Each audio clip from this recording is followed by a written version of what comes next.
Alright, what's going on, everybody? Welcome to another edition of Hashtag Heels for Life. I'm your host, Mr. Team Bringing. Of course, the most disrespectful... Excuse me, let me redo that again. I'm your host, Mr. Team Bringing, everybody. The most disrespectful bastard of all of Facebook. Yes, yeah. Okay. Alright, let me just sit you guys down right here. You know what I'm saying? Put you on my little tripod. Hopefully this shit is not gonna be all ghetto. Alright. Oh my god, thank God. Okay. Alright, cool. Alright, let me just do... Oh, shit. See, there it go again.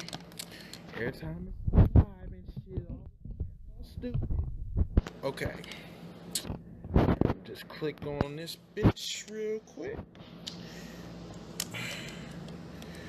Hold on, bear with me. Okay. Alright. Okay. Alright. I hate this shit. Yeah. Okay. Oh! Fuck.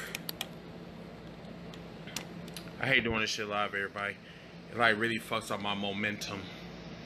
You understand? You know, you guys are not supposed to be looking at it. Okay, alright. Let's try this one more time. Once again, with the, excuse that interruption. I'm your host, Mr. Team Bringing, aka Black and Bama Incorporated. Welcome to another edition. I know, right? I'm struggling like already. Hold on. Okay. Yeah, I'm struggling. Okay, let me just push this up a little bit more. Okay, I think we're in the clear. Actually, we're not in the clear. Okay.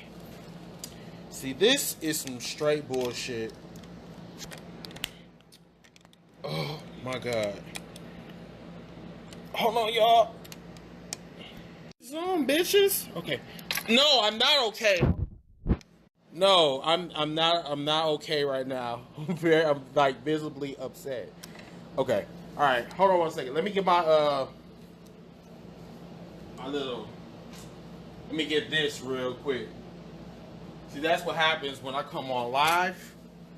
I told you. When I come on, when I do this show, anything and everything can happen live. Straight up. See? That type of shit. See? Okay.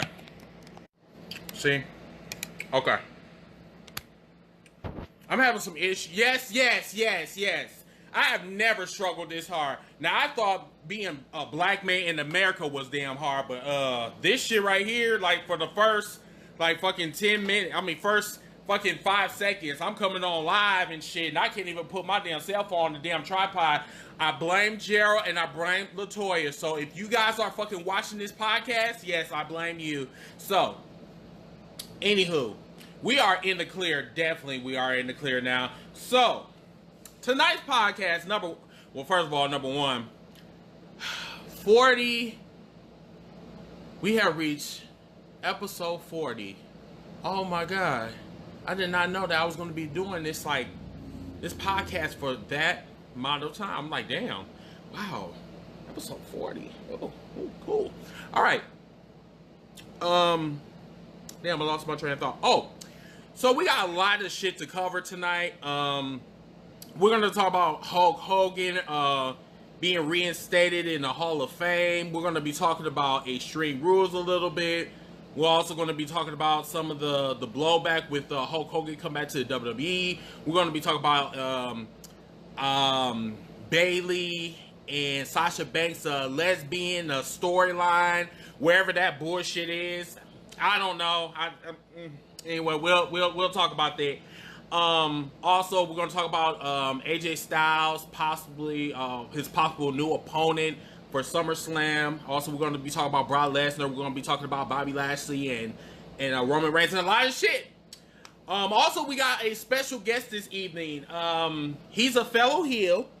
You probably seen him last Thursday and this Sunday. He was on our podcast or whatever. He was really putting some tea out there. So he's going to be joining us this evening. As a matter of fact, I'm about to bring him on right now. So Welcome, Heel Carmichael onto the show.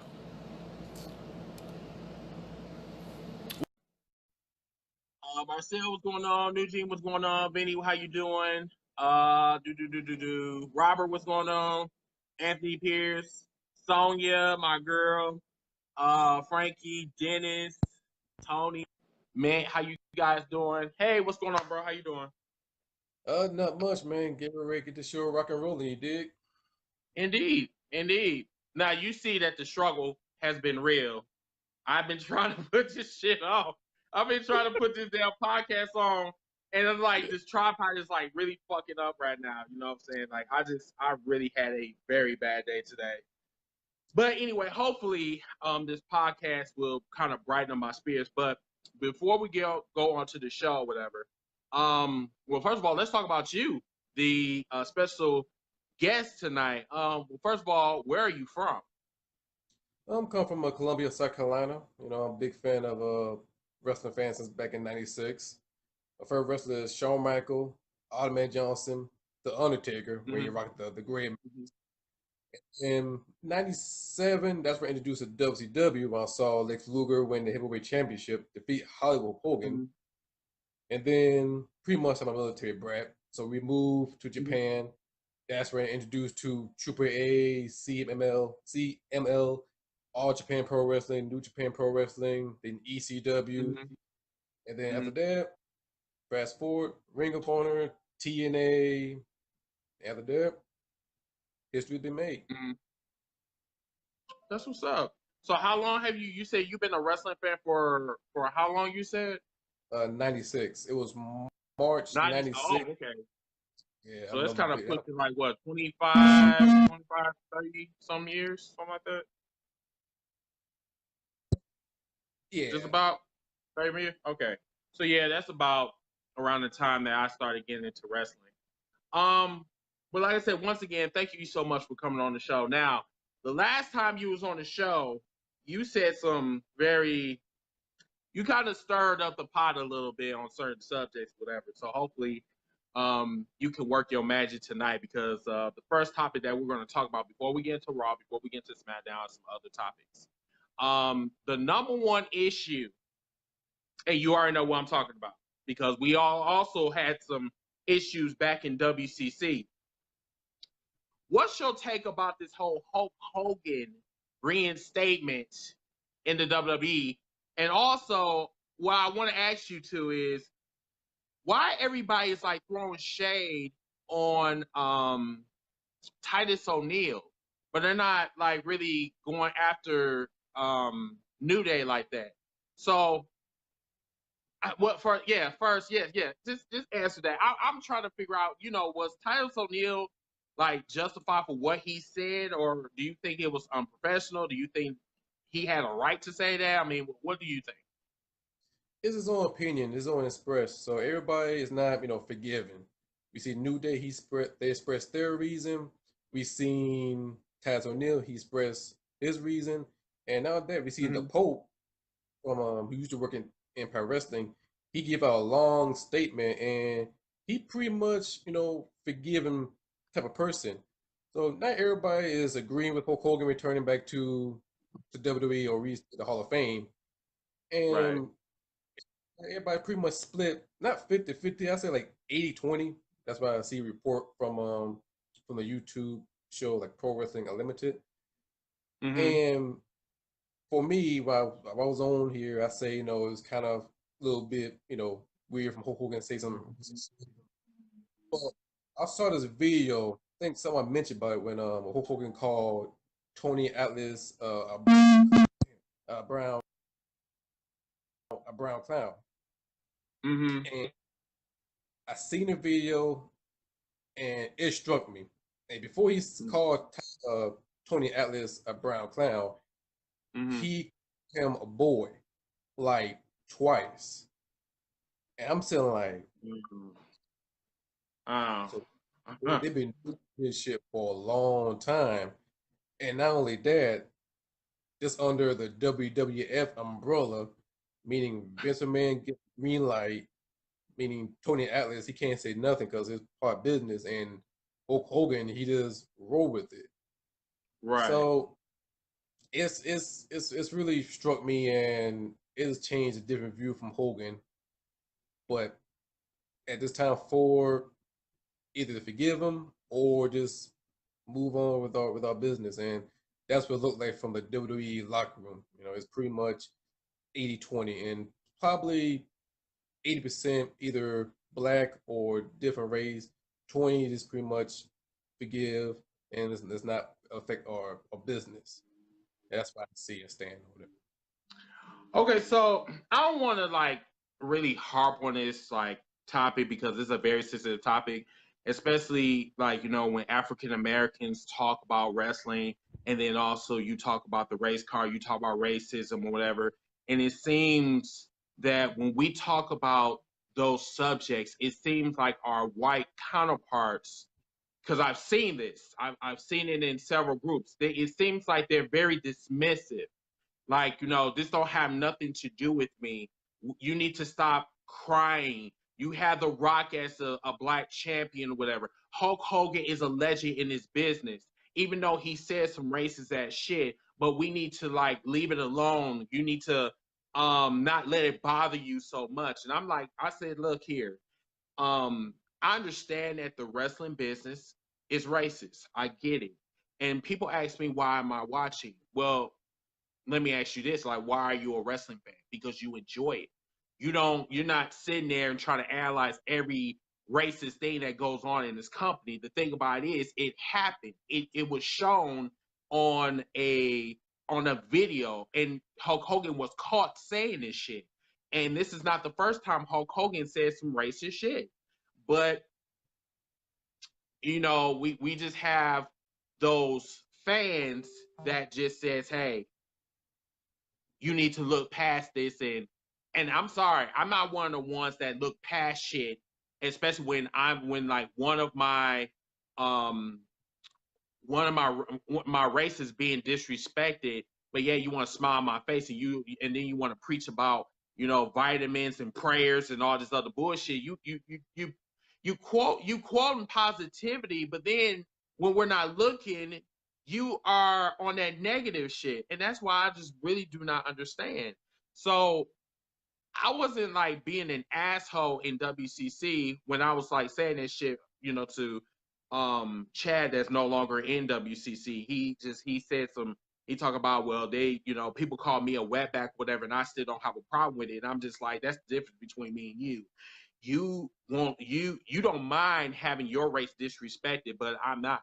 I have me living as a black man in a world where black folks is not really accepted is it bothers me on a daily basis, and especially it invades something that I love, which is wrestling. But before I can even talk about wrestling, number one, I want my respect. I don't know if anybody else feel the same way, but I don't give a fuck about all that wrestling shit. First, you need to respect me. And if I don't get that respect, then I can't talk to you. I'm sorry, that's just how I am. But let's move on from that shit, because you know what I'm saying, like let's get into some real deep shit. Um there's a new NXT champion, and what's his name? Tomato Champers. I know I fucked that name up, but I Champers, know. yeah. Choppers. So he beat Aleister Black this past Wednesday. Did you see that coming? No, to be honest, I thought it was gonna be Tomatoes Ciampas versus Johnny Gargano, something like a Hell in a Cell match at NXT Takeover Brooklyn, just to end the Mm-hmm. feud, and Mm-hmm. Aleister Black fighting like either like EC3 or Velveteen Dream. But Mm-hmm. in this situation, after I've seen like 2 weeks worth of spoilers, we seen Ciampa become the champion. Then the Mm-hmm. next NXT episode, Johnny Gargano come in, interfere. Then like Gargano and Aleister Black supposed to fight each other. Ciampa's come in, interfere, and William Regal come back and announce a triple threat match. Mm-hmm. See that? It's like, okay, it looked it's gonna be a great match. You know, without shadow of doubt, it's gonna be a great match. Now they're sort of back up against the rope, not in the corner, but against the rope because after NXT Brooklyn, somebody's going to a main roster, or it's gonna stay around and continue with the storyline. And my biggest fear So, from oh, so who would that be in your words? Aleister Black, I think Aleister Black might go to the main roster. I'm, it's really fucked up, but at the same time, every time I see him, I can connect with him. He kind of like, I put it this way, he kind of like the spirit of CM Punk. What I mean is like he's like one of Mm, us. Like, he's not big, he's not superhero. He's like one of us. He's kind of like the outcast, and I see that. And same thing with CM Punk after he won the ECW Championship and beyond. right, right. But with their record, the NXT guys put a main roster is not a good look. I'm not talking about NXT through Hulu or WWE.com NXT. I'm talking about WWE Network era NXT. Mm-hmm. And seeing a record like we seen Oscar getting fucked over. We seen we seen Bobby Roode get fucked over, and he pulls a turn to heel, and he loses clean by Dolph Ziggler. All right. You see AOP, they've been pushed to a main event show and been moved up. But Aleister Black, we don't know what's gonna happen. Either he get a good push or he'll get fucked over. It's no between. It's one way or another. Now, luckily, Aldrez, the former NXT champion, he had a good match with Mm-hmm. AJ Styles. So Mm-hmm. his pictures look pretty good. I can't speak for Oscar. We all seen how that shit went down, and for damn sure we can't see like with the revival. That looked fucked up. I'm a big revival. They fucked them over. But far Yeah, as I'm like dead ass. Like all the ones that have been called to NXT has been fucked over. I mean, like royally screwed, yeah, royally screwed. Let me say that again for the hearing impaired. Royally, royally screwed. And these are not like just some pushover like talent. These are talent that actually was over in NXT. This was talent that the the fans loved, and for some reason they got on the main roster and they are no longer relevant. So that is what's really bothering me about this whole situation about NXT call-ups to the main roster. They talk, oh, they're gonna be so good, they're gonna be good. Matter of fact, case in point, Amber Moon. man. Can With someone her, please explain to me why the fuck is she dealing with the the Riot Squad? Why? Why? Why? Why? I Why it? Why? Why would you put Amber Moon, one of the best talent on the women's roster, and dealing with the Riot Squad? Why? Can somebody please explain that shit to me? you know what? We be seeing that match over and over again. But since, and this is my idea, I thought, to be honest, I thought be Amber Moon would be the one to defeat Oscar for the streak this year. But I think the next one will be called up to NXT or NXT to main roster is Shayna Baszler. After she dropped her title, we gonna see Mm-hmm. her move Raw because that's Ronda Rousey, one of four Ah, horsewomen. yes. I would That's and I would like to interesting. yeah, I would like to see them two pick up the rivals from NXT because Mm-hmm. Moon beat her, and then Shayna beat Amber Moon, so they're 1-1.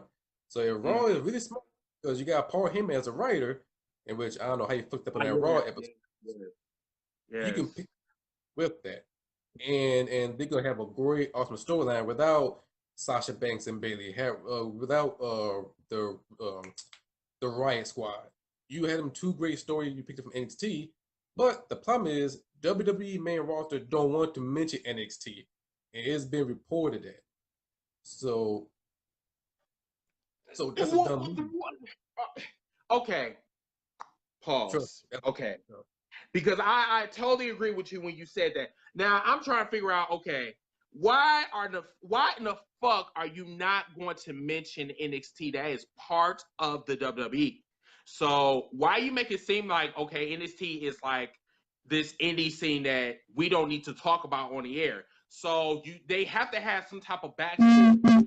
And I think, and I hate to like really say this shit, but it seems like Vince is embarrassed by being beat by NXT over and over and over again. Every time that there's a Saturday that comes around and NXT like overperforms and beats the main roster's pay-per-views. I mean, well, shit, if that happens, that's basically saying in so many words, you need to step your fucking game up.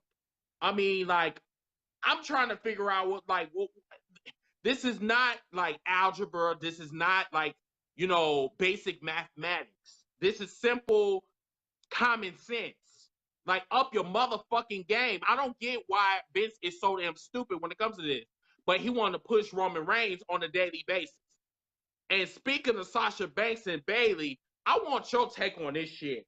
Are they having like a lesbian affairs type of storyline or whatever? Because I didn't get some of that shit on Raw and this like shit fucking for the past 6 months. I have not understand this damn storyline. I thought they was gonna fight at WrestleMania, and now we're on chapter 2. It seems like this man left. Oh my fucking god. Okay. Okay, I'm about to put you back on. Okay. I was about to go in. Now I gotta get him back. But no.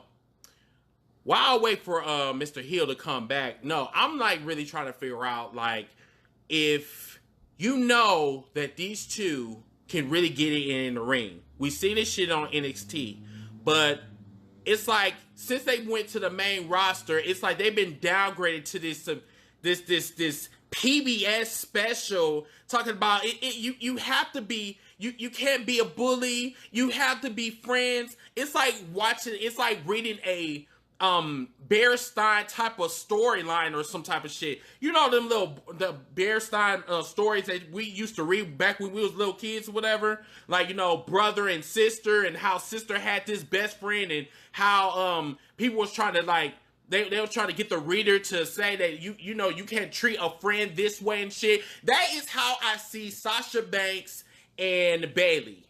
I mean, I am not interested in therapy sessions. I just want two badass chicks to go one-on-one with each other and beat the hell out of each other. That's all I want. I don't know what's up with all this PBS and tea time and all this bullshit. I don't get that. Hill, I'm still trying to wait for you to come. Okay. All right. I think I got him back. All right. Yes, I'm trying to get him back on. I say I should be trying. Okay, I'm back. Anyway, Hill. Okay, so go on. Please explain to me, or in your words, what is up with this Sasha Banks fucking storyline? Because it doesn't make sense to me. They dropped the ball on that storyline with the whole "I love you" storyline. They could save that shit until SummerSlam or after they wrestle each other. That would make perfect sense. So with Sasha Banks yell out "I love you," I hope they stick as a friendship way and not the other way. Because if they go the other way, they pretty much faking it. That's why I seen it.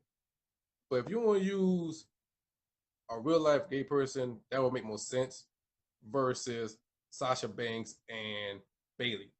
Because how you went from whoop each other ass to I love you. Nah, you gotta go. You gotta finish up the feud. You gotta have that match going. You can't pull that bullshit on us after we put all that weight. They fucked up with Extreme Rules, and now you gonna kill it with "I love you," and then Sasha Banks dip out, and we don't know if we're gonna see Sasha Banks on SmackDown or Bayley go on SmackDown, because Kurt Angle said if one of y'all don't get your shit together, one of y'all gonna leave. Mm-hmm. But I ain't seen one of them on SmackDown on Tuesday. Mm-hmm. So we could still see them both either in some tag team match or they're gonna actually wrestle. Mm-hmm.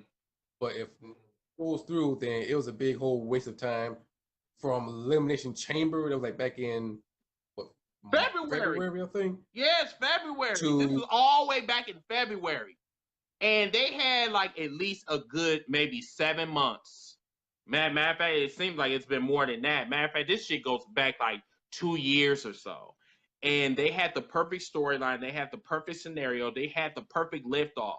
And for some apparent reason, it just went, it took off. And then when it got to the stratosphere, it just went right back down. Just like the damn stock market, and it just crashed. Now I am not interested in the storyline whatsoever until they can show me that they are serious about this storyline. I'm no longer interested. I'm just not. It's boring as shit. and pretty much Paul Heyman is the one who write for Raw. So what's that telling you about Paul Heyman writing skills and team creative? Well, you know what? If Paul Heyman is behind that bullshit, then he needs to stop trying to go back to the ECW days. Like, we're gonna see scenes of Sasha eating Bayley's pussy and all this shit. No, we're not gonna see it. This is not the Attitude Era. This is not. So that's why I said, like, if he's trying to go in that direction, which I'm hoping, I agree with you. I hope he is not going that direction. Then this is gonna be a complete flop. Yeah, but we gonna see what happened next week on Raw, and I hope this will make more sense to it, because with Bayley and Sasha Banks loving each other, that bullshit. Mm-hmm. I don't think, but I think it's gonna be a tag team match somehow. Just have them two hug it out. That's gonna happen. It's gonna be a big hug fest. Then honestly, Between I'm just if they're gonna go back to this hugging shit, I'm not interested. Let's move on to some other shit. Randy Orton. What is up with Randy? What the fuck? Look. Randy Orton came back as the Viper, and that is what I fucking wanted.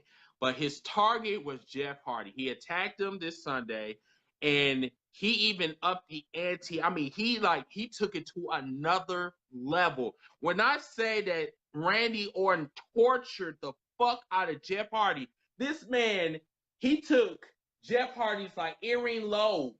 He took it and stretched it out. Ow! Oh! I was just oh! I'm surprised that shit was not bleeding. That shit, I could not watch that shit because that shit was horrifying to watch. And that is the type of shit I love in the WWE. But what do you think? What's going on with Randy? What do you think? Randy Orton's gonna turn heel, and they're gonna make Shinsuke Nakamura as a babyface. That's the way I see it. Cause every time Nakamura, he stand back and look all shook and shit, Randy Orton back on that evil shit. And when I saw Randy Orton, pulling Jeff Hardy ears, I thought he gonna rip it, and that's what I'm waiting for. Like if he did that shit, I thought he and see some blood, dude I was said, like, okay, now because Jeff Hardy got a big ass like a that earlobe is like it's that piercing part. I mean, and you stretching it out, dude. It's just ooh. I'm just like that shit. He's stretching that shit like a rubber band. That shit. Ooh, I can't. That. But I'm sorry. I loved it. At the end of the day, I loved the fuck out of it. I loved it. I did.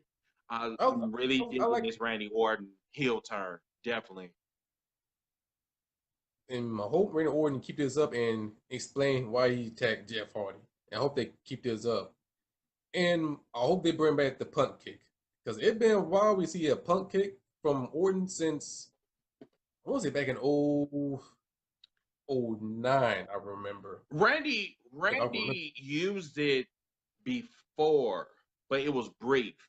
I think he used it, I think it was either last year or it was recent because I do remember it that he did use the punk kick or whatever. But I think I think SmackDown really was the show this week. It really was. Raw, on the other hand, I maybe watched maybe a glimpse of it. I watched maybe 30 minutes of it, and then I just immediately I was done. I didn't want. I didn't even watch the whole thing. I just said, you know what, fuck the bullshit. I said, 2005. Raw. Okay, I thought that dude like probably used it before, but I guess he didn't. So, hey Amanda, what's going on? And let's see, Amanda, Trey Bob, what's going on, everybody? Okay, so that is going to be that's going to really be a storyline to watch, especially going towards SummerSlam. Now, let's go back to this other shit, and I really do not want to talk about this because I'm not trying to throw up in my damn mouth. Roman Reigns and Bobby Lashley. So I'm trying. I'm really not trying to talk about this shit, but I'm gonna talk about it anyway.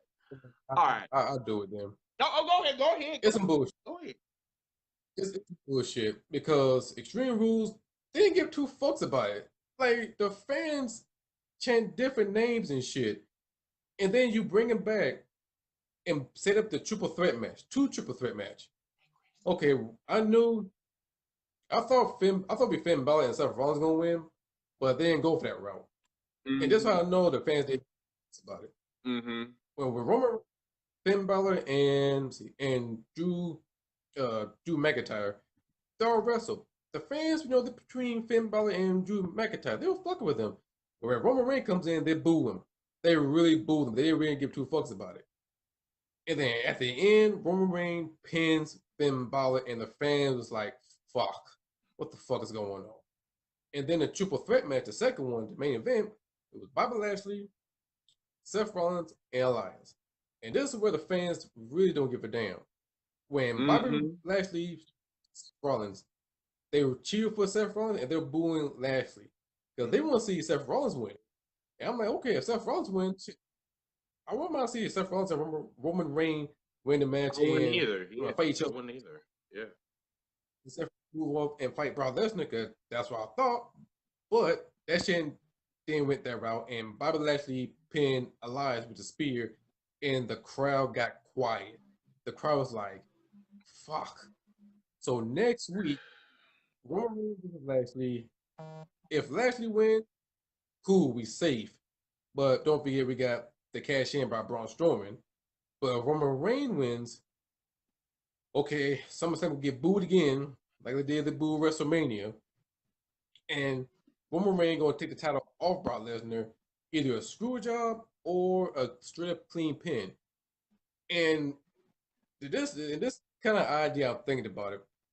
If Roman Reigns do go to Brock Lesnar, I'm go to SummerSlam and beat Brock Lesnar, I hope he keep that title to WrestleMania. Here's the reason why. If you give the title to Roman Reigns and Braun Strowman cash in during SummerSlam, guess what? We're gonna see Roman Reigns chasing after the title, have him win the Royal Rumble, go to WrestleMania and wins, and get WrestleMania get booed the fuck down.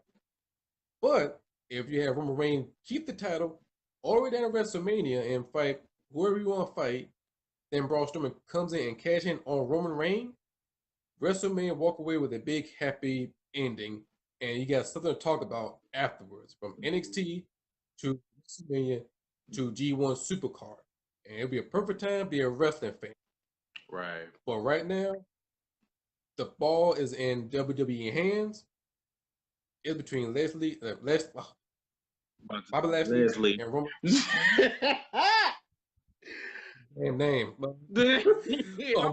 I'm like, who the fuck is Leslie? But between Bobby Lashley and Roman Reigns, them two, who will win that match? The outcome better come good at SummerSlam. And to be honest, I don't want to see Braun Strowman cash in just yet. Just like, hold on, there's your bullet in the chamber, just in case shit don't go right. If you cash in too early, got nothing to go with, and WWE will still have a losing streak. Right.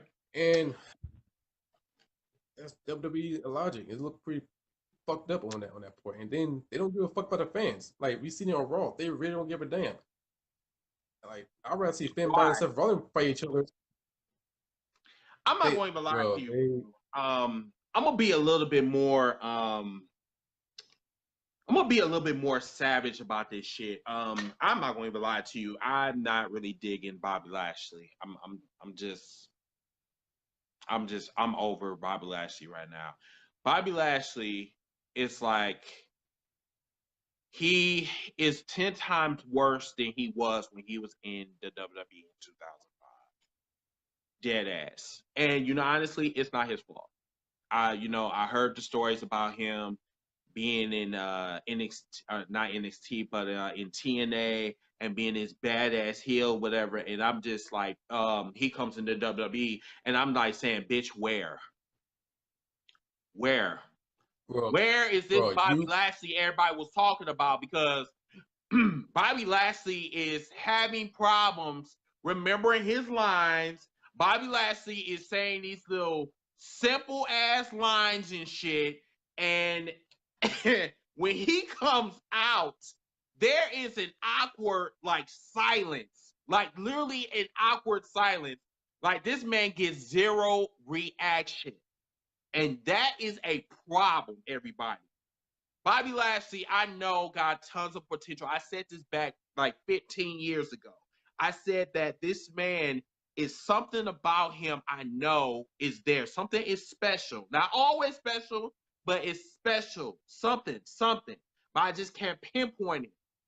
And I think Bobby should have stayed away from the WWE, because this is a really bad time for, Bobby Lashley to be in the WWE. Because right now, the storylines, the creative team is completely trash. Why I don't like Bobby Lashley? I just told you why I don't like Bobby Lashley. I don't like Bobby Lashley being booked. I'm not saying that, I don't like Bobby Lashley. Bobby Lashley just cannot talk. Bobby Lashley do not have a personality. I'm talking about the WWE Bobby Lashley. He has no personality. So how in the fuck am I supposed to like somebody that's completely dull? That's like me going out on a date with somebody that's just completely boring. What makes you think I'm gonna be interested in somebody that is boring as fuck? That just does not work with me. So, and Bobby Lashley was the shit. He got so many great moments in TNA. His second run, the first one was pretty good, but he left wrestling and pursued his MMA, including his run in Bellator. When we come back, it was phenomenal. right. His promo was good. He talked a little bit, but his action speaks more louder than his words, and that's what I like Bobby. He is a face or a heel, but the moment he comes to WWE, it just shows you that you can fuck up anybody. There are very some few who will be successful, but they can fuck Bobby Lashley up. And when I saw Lashley in TNA, I see him as a monster, a great champion. When I look at Lashley in WWE, he remind me of he remind me of that robot from Teen Titans from Cartoon Network. That's what he remind me of. Cyborg. Cyborg. That's what he looked like. That's where I got that vibe from. And just one segment with him and Sami Zayn, when Sami bring them three dudes in a dress, supposed to be Bobby Lashley's sister, I've never turned the channel so angrily, or so pissed off before. Because dude, this is what we're going with? And it got so fucking bad. The Twitter shitting on the damn segment. The LGBT shitting on the damn segment. Even the pro wrestling fans shitting on them. Because it was completely trash. And I'm sorry. It wasn't that type of humor where I'm like, oh, that's cute, that's real funny, that's real entertaining. I'm just like, why in the fuck you bring in Bobby Lashley's sisters in this whole scenario? And then, if we're gonna talk about that whole segment, let's go backwards. Let's go back to that damn interview that man had. Sitting there and talking about, my sisters used to, play with me, in the dirt, and they used to, I remember my sister. I honor my sister so much. My sister, she used to, get one of my favorite toys, and she used to just hide them from me. And I was so upset. And I was just I just, you know, and that's how I got that damn scar on my eye. It was no, that's trash. Dude, it was so bad. Russell Talk make fun of that segment. And all you see on the thumbnail is big ass face on the damn screen. I shit you not. And that's just prove to you, outside from WWE, they treat you like a main event. And WWE, they treat you like shit. Like, that's not opinion, that's facts. And that's a tons of evidence from it. And that's a shame. Like if this was like a Ruthless Aggression 2018, Bobby will be shooting up to the main event Oh, for right sure. now. And the line would have been like straight off the top. And I don't mind seeing entertainment, but if I don't find that shit laughing, it's corny. Like, I will laugh from Ring of Honor to Lucha Underground because they entertainment is off the fucking chain. I will laugh like a certain part of the match. But for WWE, I don't find nothing funny. It's like it's straight up for little kids. It's for the kiddie bopper bullshit. I'm like, dude, like this whole PG shit is a fucking cancer to WWE. Yes, it is. Since day one. And that's why you get out entertained from Lucha Underground. You get out wrestled by Ring of Honor and TNA and New Japan. So what do you got? Like what? Sports entertainment? That shit's getting fucking dried out right now, to be honest. Like it's really getting dried the fuck out. And right now WWE do something because like I said, the WWE is the Cleveland Cavaliers of pro wrestling. And I'm not backpedaling a damn thing of it. And NXT is LeBron James of the fucking pro wrestling. Oh, that's what I say. Wait. Did you just say that? Did you say that, LeBron? Yes. Did you just say that? Seriously? Yes, yes. First of all, let me let me tell you this. You know, just like the Cavaliers, they're overrated. Straight up. I'm just look here. They're fucking overrated. And I don't care what anybody say, the motherfuckers is fucking overrated. You know, so I digress from that, but let me talk about what Bobby Lashley said on Instagram, which this shit was hilarious. He put out a post. It said Bobby Lashley versus Roman Reigns next Monday. And then Bobby Lashley had a response. He said, oh, so we're going to act like I didn't beat like Roman this past Sunday? That shit was hilarious. I'm sorry. This shit was fucking hilarious. Yeah, that was funny too. That was like a shot towards to the writers and the creators. So it should be. It's to tell them that you are dumb as fuck and you try to make it seem like wrestling fans don't know no better. Some of them don't know no better, but still, I'm just saying, like, Bobby Lashley got one of the biggest wins of his career, and he should be the bona fide #1 contender. But because Vince McMahon loves his undying love for Roman Reigns got to be in the main event, even though he's trash. He has to be in the main event. There is no ifs or buts about it. He has to be in the main event. And that's why SummerSlam is going to be trash. Half. I think SummerSlam would be saved by SmackDown side. Because if AJ Styles, the WWE Championship against Samoa Joe, I think they might save half of it, but not all of it. I think SmackDown will be the one who will save SmackDown. SmackDown will save SummerSlam. First Raw side, it's they shit. And they really want that Universal title back to Raw, back on TV. It doesn't matter who that person is. I mean, don't you think the damage has already been done already? I mean, the Universal title is just like it's like John Cena. It's like we can't see you. We can't see you at all. It's like you play peekaboo, we think you there, and then you disappear again. And like people say that, you know, the NXT title is the most prestigious title, you know, on Raw. How the fuck is prestigious and we can't see the fucking title? Doesn't make sense. So titles are huh? I say the titles are first we make fun of the title. I was one of them until the title grows on me when I see Finn Balor hold that title so prestigiously, and plus I got the belt my damn self. Like shit, you see what I got. You got that damn Kool-Aid belt too? Shit.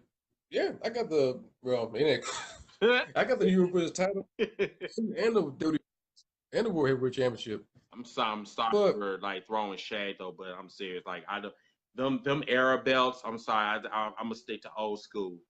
Um. I So, got the big gold belt. huh? Yeah. I got the big gold belt. So I we do both in too. the same era. It's right there on my stereo. I need to get like a case for my titles or whatever because they collect dust. So all right, let's talk about AJ Styles. His potential next opponent for SummerSlam. So who do you think is next in line to be the number one contender on the SmackDown side? There were some reports and some leaks that Samoa Joe will be next. Mm-hmm. We don't know. They might change it up. I can see Aldrez because that match was phenomenal. And what I see between Wrestle, it got that NXT feel to it, and Mm-hmm. that's a good thing. I enjoyed that match very much, and I would love to see him, be in main event. But Samoa Joe, if he put some more wins together, that would happen. But Paige puts announced it next week, so it's gonna be Samoa Joe and AJ Styles, and they try to bring back that TNA feel. And they don't even think they're slick. They know what they're doing. So for that between that match, it will be a good burner. It won't be like the same level as anything. It will be the same level as TNA. Mm-hmm. It's gonna be a good match, but the same as TNA. But when AJ Styles and Samoa Joe and TNA, but the shout out that could be phenomenal. But for in WWE, you can go so much higher. But I believe between them two guys, they gonna shut that shit down, man. I think AJ Styles go retain that title for a good long time. And maybe break CM Punk and Brock Lesnar record. Well, he got at least about I think 2 more months. I think because right now he's at 200 and oh shit 260. I think so. He got like at least about maybe a good 3-4 months or whatever before he can even talk about 400 days. So I don't think that he's going to pass CM Punk's record. I don't think so. It's a possibility, but what the WWE really needs right now, they need unpredictability. Like the shit that we got at WrestleMania.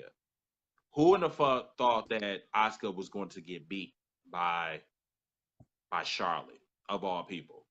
Who in the fuck thought that Brock Lesnar was going to beat the living shit out of Roman Reigns and win? No one thought that.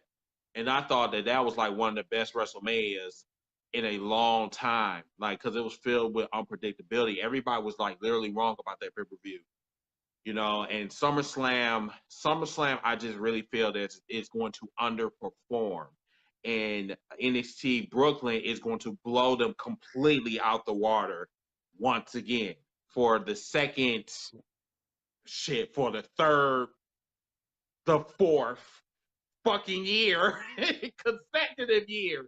So, It's gonna be a sweep. oh yeah, Chris, thank you for bringing that up. So, what do you think about Daniel Bryan and Miz?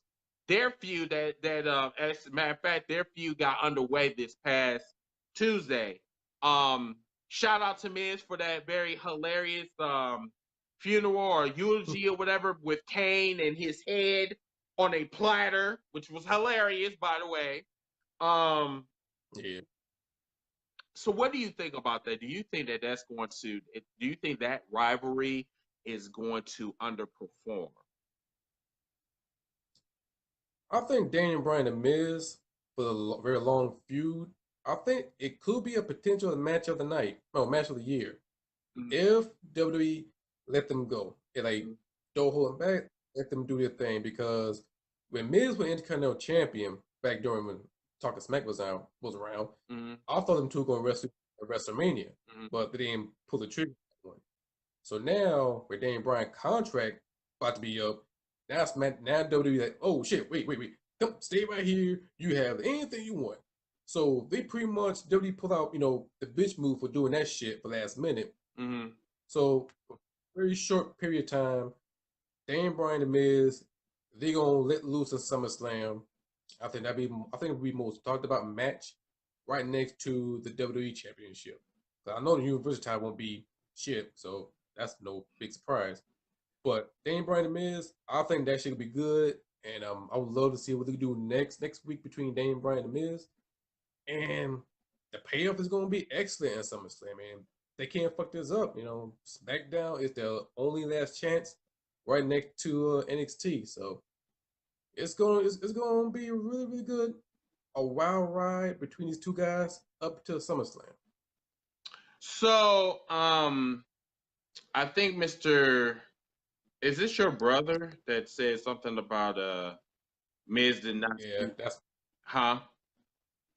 that's my little brother Ishmael. Yeah, So he said that Miz was speaking the truth about Daniel Bryan. Do you agree?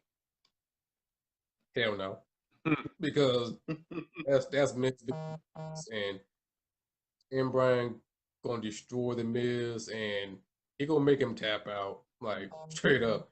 So it's gonna be a fun feud, and SmackDown is really good with making a great feud. Um, I remember when Eddie Guerrero and Rey Mysterio feud in SmackDown. That was classic. Brock Lesnar versus Kurt Angle feud, instant classic. But this one is a long overdue, but this one will be a good payoff for SummerSlam. All right, so May asked me the question what my thoughts was about the WWE hosting the special at Madison Square Garden. Mm. I think they're trash for that.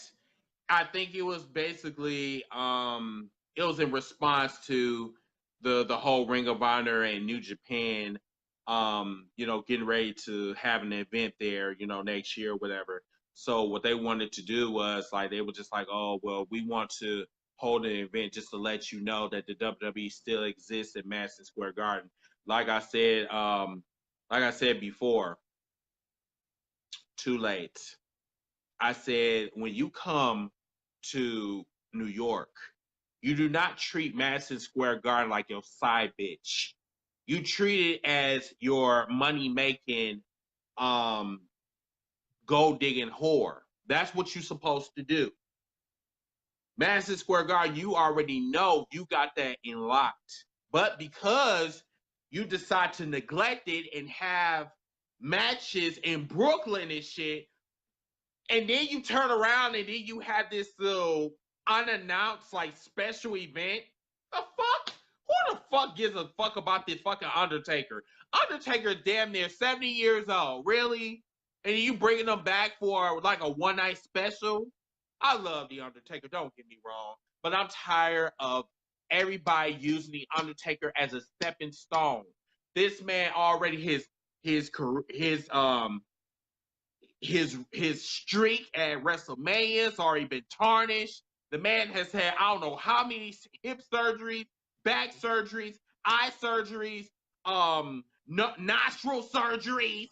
I'm trying to figure out like, dude, really, you're gonna sit here, you're gonna have this special event like no one's like anybody's gonna actually like anyone's gonna like notice like, oh, the WWE is having a special event at the Madison Square Garden arena. Oh, that's cute. I don't give a fuck. I'm a big fan of Undertaker back in '96. And no lie, and last year when Undertaker after he lose to Roman Reigns, which does a terrible move, I thought he would retire when he took off his hat, when he dropped his glove. The moment when he took off his glove and placed it on the ground, I ain't gonna bullshit you. I cried. I cried a little bit because that shit struck my nerve. That's really, hit my fucking heart. Mm-hmm. Next year, I know a comeback with that bullshit John Cena match. And I'm sitting like, what the fuck you doing, Undertaker? We all cry for you, nigga. I mean, shit, not nigga. We go cry for you, bro.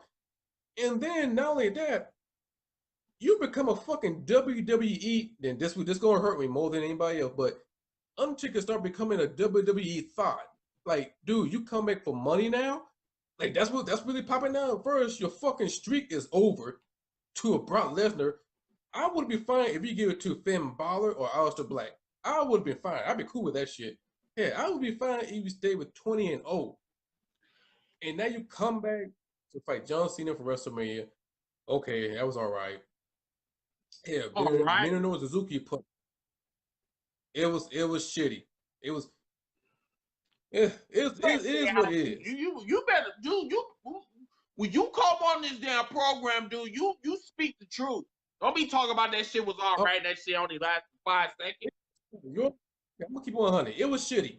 It was like what, two bullshit show. It was shitty because Undertaker is my favorite wrestler, so I'm trying to give much respect to him. But after you come back, you become like a WWE thought.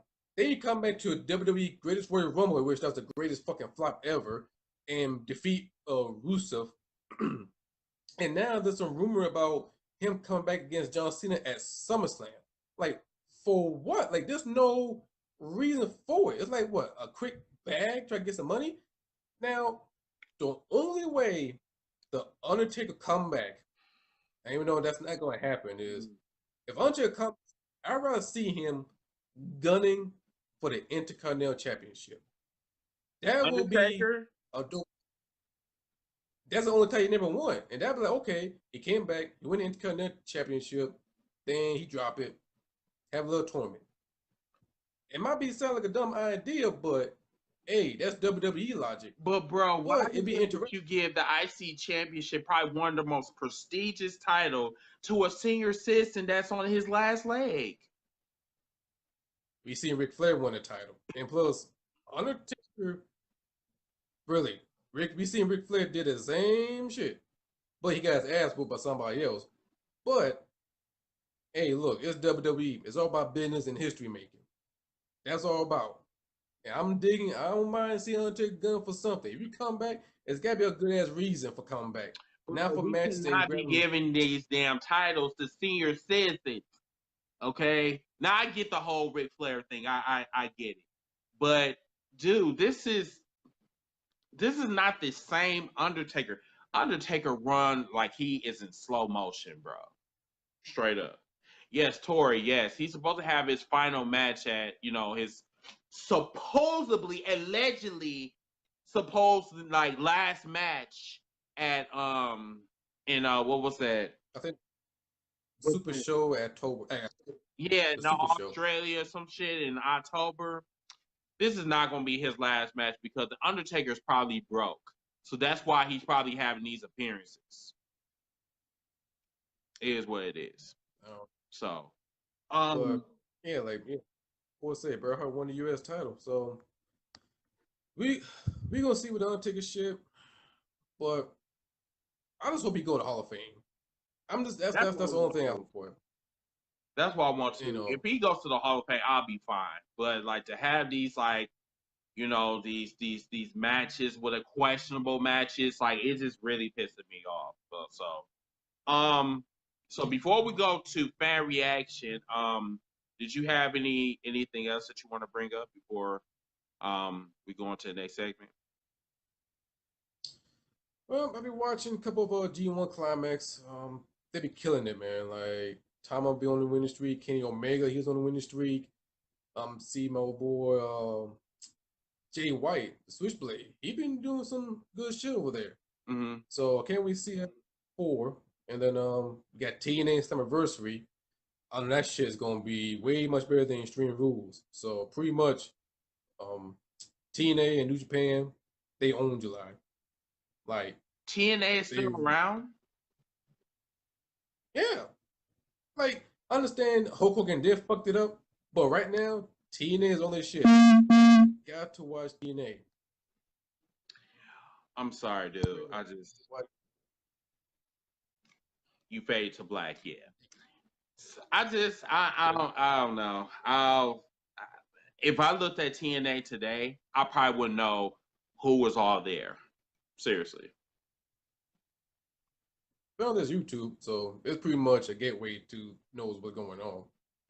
Once again, if I seen TNA, I would not know who the fuck is there. Dead ass. Yeah, I wouldn't even. If I looked up, I'm just like, who is this? Who is that? Who is this? Who is that? Who is that? I think everybody from TNA that I knew was on there, like some years ago, and if somebody they had like new people on there, I probably wouldn't even know. I wouldn't even recognize who they were. And you know, Yeah. I'm really good when it comes to faces, but I just But we'll definitely see. But thank you so much for coming on, man. I really do appreciate you coming on and being a co-host for this evening. I really do appreciate it, man. Is there anywhere on social media they can find you? You can find me on Instagram, Thirsty Heal. You can find me on Facebook, Heal Carmichael. Mm-hmm. Also, I got a YouTube channel called Thirsty Jack where I do my little series. I got the series called Best for Business Wendy's Pro Wrestling, Mm-hmm. and I'm entering my season 5. Will be my final season, and I won't start till August. But season 1 through 4, you can check it out. And also, I got a little short stories from how I become a wrestling fan to goddamn how me and my little brother Ishmael fight off a chainsaw guy at Halloween, which was kind of pretty funny. And yeah. So I got YouTube, Facebook, and Instagram, and you can find me all the 3 different platforms. All right. Well, there you have it. That's Mr. Hill, Carmichael. Thank you so much for coming on, and we'll see you in the comments. And thank you for coming on. All right. All right. Thanks. See you, man. All right, everybody. So we have entered our special and very popular segment called #Heels for Life. This is your time. If you are a first-time caller, you can come on and you can talk live and talk live for about 6 to 7 minutes. Telling us like how you feel about some of the topics that's going on in the wrestling world or whatever. Yeah. If you guys are ready, send your comments down below or do your whatever. Send your request or whatever. That little green button or whatever on the lower part. All you gotta do is just hit that green button and then you will be in queue. Okay? So let's get our first caller. All right. I'm sorry everybody for being dry this evening. Like I'm just like so tired this evening. All right, hang on one second. Let me get my timer. I'll be right back. Oh.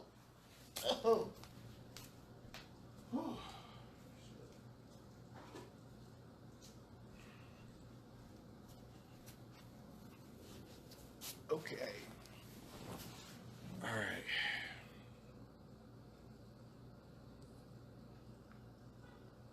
Okay. No problem here.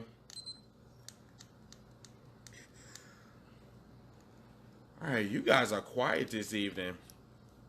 All right, so like I said, for people that's coming in, thank you so much for watching us. Right now, we are on fan reaction segment. So if you guys want to come on and you want to talk and give your thoughts about what we talked about so far on the podcast, all you got to do is just leave your request down below, and I will get you in. You will have 7 minutes to speak, and then I will go on to the next caller. I will take probably about 4 to 5 callers, and then we'll go on to our last segment with Mr. Sea Dog.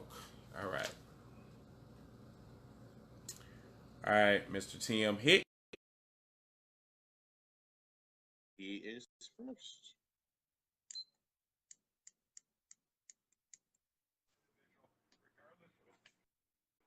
Hey, Tim. What's up, brother? Oh, tired as fuck. But I'm good. All right, so. These long hours are killing us, brother. Yes, I know.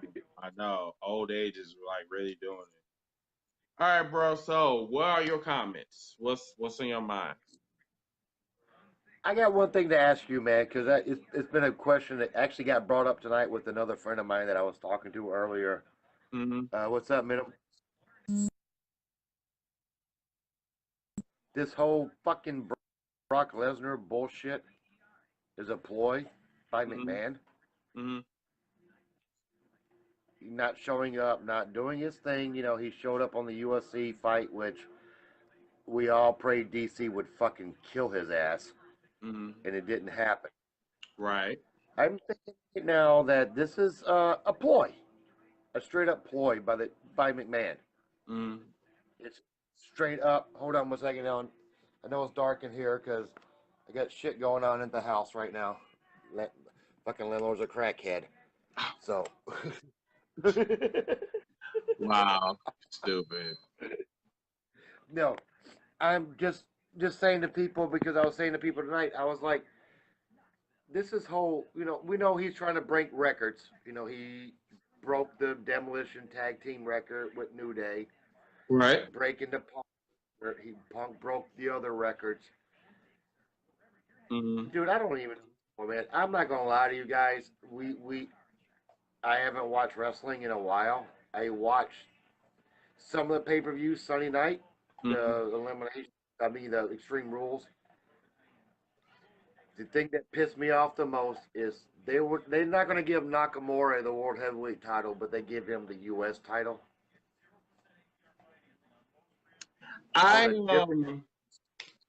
On a different storyline. There's no storyline between him and Jeff at all. I would say something about that, but I'm gonna keep my comments to myself. I'm gonna really keep my comments to myself. Oh no. Let it out, brother. Let it out. This is me and you. This is our time. This is our time. We have our time together. Okay. We got 7 minutes. We got 7 minutes together. Okay. All right. This is how I feel. I feel that the WWE is somewhat discriminating the Japanese wrestlers. I do not know why. I do not know why or how or what the fuck are they thinking. Because right now they are a hot commodity right now. And for some apparent reason, I do not know how they was on top of the fucking mountain, on top of the food chain, the most talked about wrestlers in the WWE, and then after a certain point, they just became trash. I became trash. Beat by a porn star. Shinsuke, I don't know what the fuck is going on with him.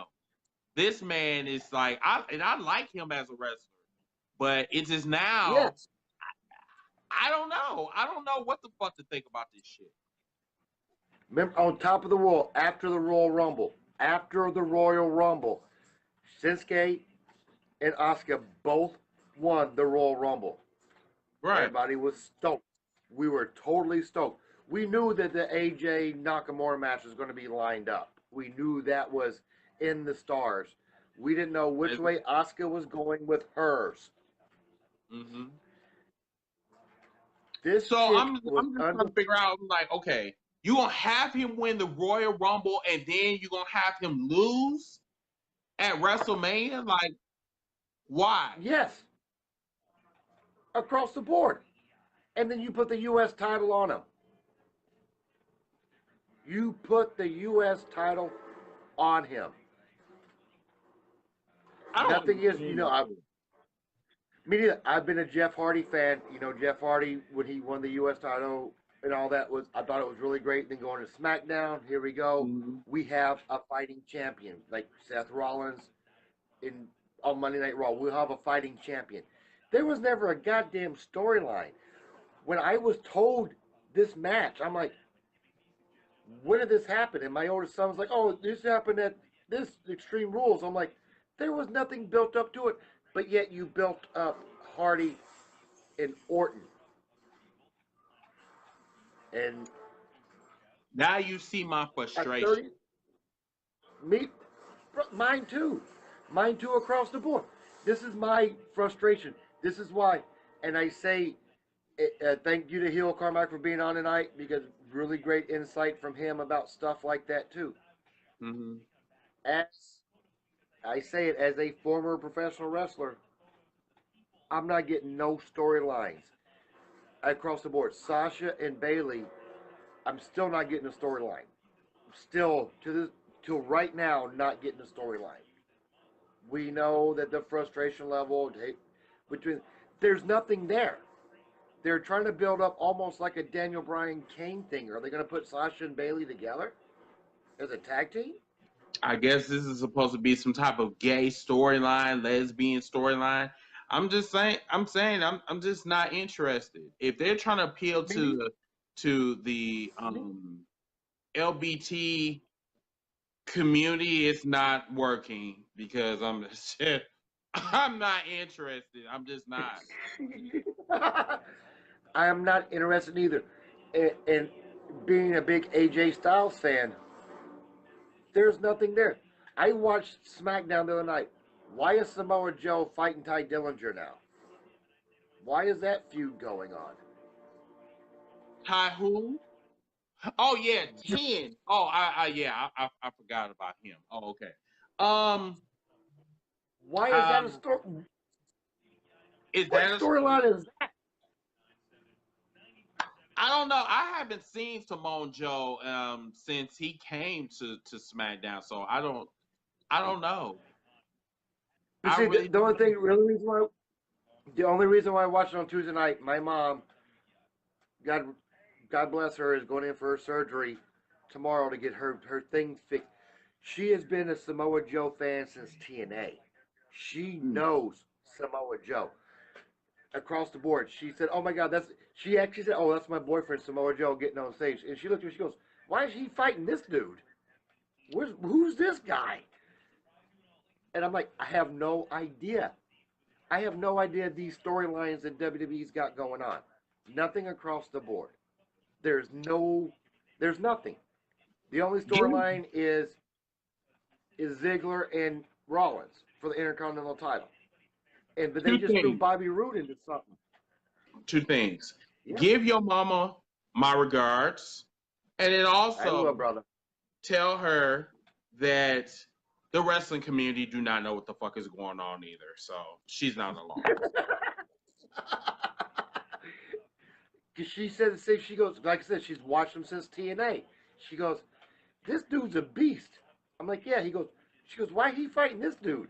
He goes, Mm-hmm. that's like you trying to go fight some big fat dude. I'm like, you're right. That's what it is. Mom across the board. She goes, I don't understand it. She goes, I haven't watched it in years. And she actually made a comment the other day that Mm-hmm. killed me. We had the Extreme Rules match. Mm-hmm. My mom, I've been a wrestling fan because of you. Where in the hell the chair's at? I want a chair shot. I want to see a chair shot. I'm like, there ain't nothing for it. Yeah, I mean, I'm like, how the fuck can you make a pay-per-view and then we don't have anything extreme at all? Just it doesn't make sense. It's just I No. don't understand. And then I I don't. find out I actually got upset. I'm not gonna lie, I got upset because my youngest son posted, rest in peace, Kevin Owens. I thought something really happened to Kevin Owens in real life. I did. I did. I was like, I'm trying to pull up shit on Facebook, trying to pull up shit, and my older son goes, "Oh no, he got thrown off top of the steel cage." Right. I go, "Was it a Hell in a Cell match?" He goes, "No, Kevin Owens won." What? What the fuck do you mean he fucking won? He just got thrown off top of that. Right. And they try to do this a similar incident where remember what's that Saint Valentine's Massacre or whatever when Stone Cold or Yes, whatever like yes, like threw or not thrown no but he like rattled the cage and Vince McMahon fell into the announcer table. yes. They try to do the same thing. They try to recreate that magic, but I think they said Kevin Owens he has some bruised ribs or some other shit. I don't remember, but Okay. Uh, yeah. see, once again, don't know because I got my own stuff going on right now, and let a few of you guys know. There's some stuff brewing. Hick might be making a couple appearances down south really Mm-hmm. soon. Mm-hmm. Just got offered to go do something down in Oklahoma, which might happen. And me and somebody else who is your little sidekick there might be brewing something up too. Oh yes, yes. Matt has also been informing me of what's going on with um his stuff Yes, down in I think it's yeah, I think Outlaw Wrestling, if I'm not mistaken. He yes, told. Cause matter of fact, I told him that I'll be flying down there once his company jumps off, whatever. I will be flying down there and yeah. making my presence known. So There's some stuff brewing. There's some stuff brewing. just to let retirement thing is still there, but it's still some stuff ruining me. We talk, and they all agree with me. But I am with you. I pray in maybe 2 to 3 weeks that we get kind of more excited about the WWE. Mm-hmm. I'm sorry to you. I'm not. It is so, and I'm a white dude, and I'm gonna say it, and I want to piss people off. This shit is so goddamn vanilla right now. We see through this shit. It is. It, It is. Someone just asked you see a what? question. Someone just asked you a question, Yes, Mitt. Mitt just asked you. He said, "Who is being overlooked in your mind as future champion?" there's numerous people that are being overlooked in my mind, and I'm gonna say it. I think Bobby Roode's getting overlooked. Number one, I don't know Mm-hmm. what Bobby Roode's backstage or what Bobby Roode's done Mm-hmm. to be this glorified jobber that he's doing now. Mm-hmm. Uh, I still think Seth Rollins is being overlooked. I Mm-hmm. think Ziggler's overlooked. I and I still stick by it. I think Nakamura's being overlooked. I think But not right now across the board. Some McMahon has lost his fucking mind in my eyes in the WWE. He is trying to live his glory days of having that champion, and I'm gonna say it, and I said it earlier to my friend Andrew. He's overlooking those glory days of Hogan being that champion. Hogan didn't show up for a lot of things. mm-hmm. And you look back, he didn't show up. You know, uh, it wasn't called Monday Night Raw, whatever it was called, between Gorilla Monsoon and Bobby the Brain Heenan when they ran their show. Mm-hmm. He didn't show up. I go at pay-per-views. He did tag team matches. Mm-hmm. Then that title. I think this is the process of McMahon's kind of lost his fucking reality with what fans want. We don't want blood no more. I don't want blood. We went through the blood stage. The blood stage is over. Yeah, the Extreme Rules. Yeah, you kind of want to see somebody bleed Mm-hmm. and make it worth it, but we knew it wasn't going to happen. How many damn times have we watched a steel cage match and they all bled? Mm-hmm. They all bled. You know, I just got done watching the DX, the new and improved DX. It was Shawn Michaels, Triple H versus the Big Show, McMahon, and Shane McMahon. That was All one of five their members. best runs. I would say that was one of their best runs. Yes, that was one of their best runs across the board. Mm-hmm. We're done with the blood thing. We are done. The blood thing's been set and done. ECW blew that out of proportion. All little small programs who are still trying to do it to this day, all your little extreme programs are still trying to do it, and people have lost interest in it. We have lost interest in the blood. We know the bleeding. Hell, I can bleed for you right now. I can punch myself in the forehead and make myself bleed right now for you Mm-hmm. because I've cut myself so much. Mm-hmm. Yeah, I agree. You look at dude, we're past that stage, but we're at a stage of you need to do something as a fan. You need to put our asses in the seat. Right. We know WrestleMania is coming back to New York next year. You talking about going? I'm going. SummerSlam needs to be that road to WrestleMania that makes us want to watch it all the way up to WrestleMania. We don't have that right now. No, we don't. No offense. We don't have it. Monday night, this past Monday night, Austin was on.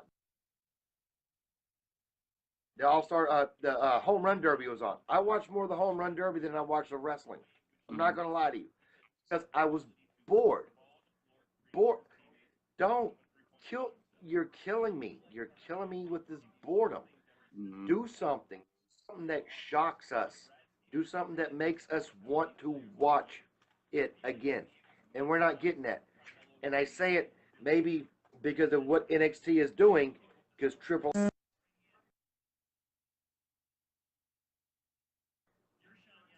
maybe now it's time for Triple H and Stephanie to take over Raw and SmackDown. You are the fourth Right. person who have came on this program and said that shit. That yes, they really need to take over the WWE. I think it is time because Vince McMahon, He's killing us. You're right. He's killing us, brother. I'm serious, dude. I can't deal with Vince. Vince makes my hair hurt. His logic, it just does not make sense. But Tim, I gotta go on to the next caller, unfortunately. All right, brother. Always, man. Always. Love you guys. I'll be back on next week, and I'll let you know what's going on with Mom that next week, man. All right, brother. Have a good night. All right, brother. Bye. All right. All right, let's go on to the next caller. Let's bring on. All right, let's bring on.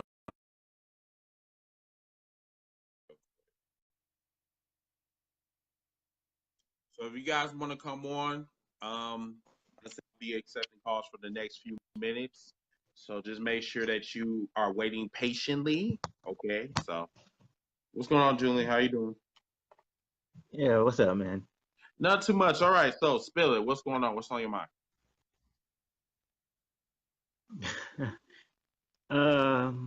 Let's talk about this Sasha Bayley feud right now.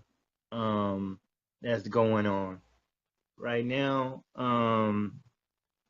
Direction wise, I don't know exactly where they head. Like you said, I hope they don't head down basically the road of the gay lesbian whole storyline. That shouldn't be where they headed. Because I'm gonna tell you the truth. I don't know I'm gonna throw the shade. I don't know who can play the best lesbian out of both of them. Wow. I'm serious. Wow. Wow. You know what I'm saying? Well, it definitely Because will not be Bayley because she's the virgin in this. So, and then when you look at Sasha, she got all the experience because she does call herself the boss for a reason. But I digress. So I hope they don't go down. I just hope they don't go down the route. I'm thinking what's gonna happen. I think that she's going basically she playing her best heel role right now. And she just going in this thing making Bayley think that she's, her buddy, all that good stuff. So I mean, we'll see what happens. Right now for this WWE Championship match, I'm trying to go with Bobby Lashley. I'm thinking they need and I know you don't particularly like Bobby right now because you don't think he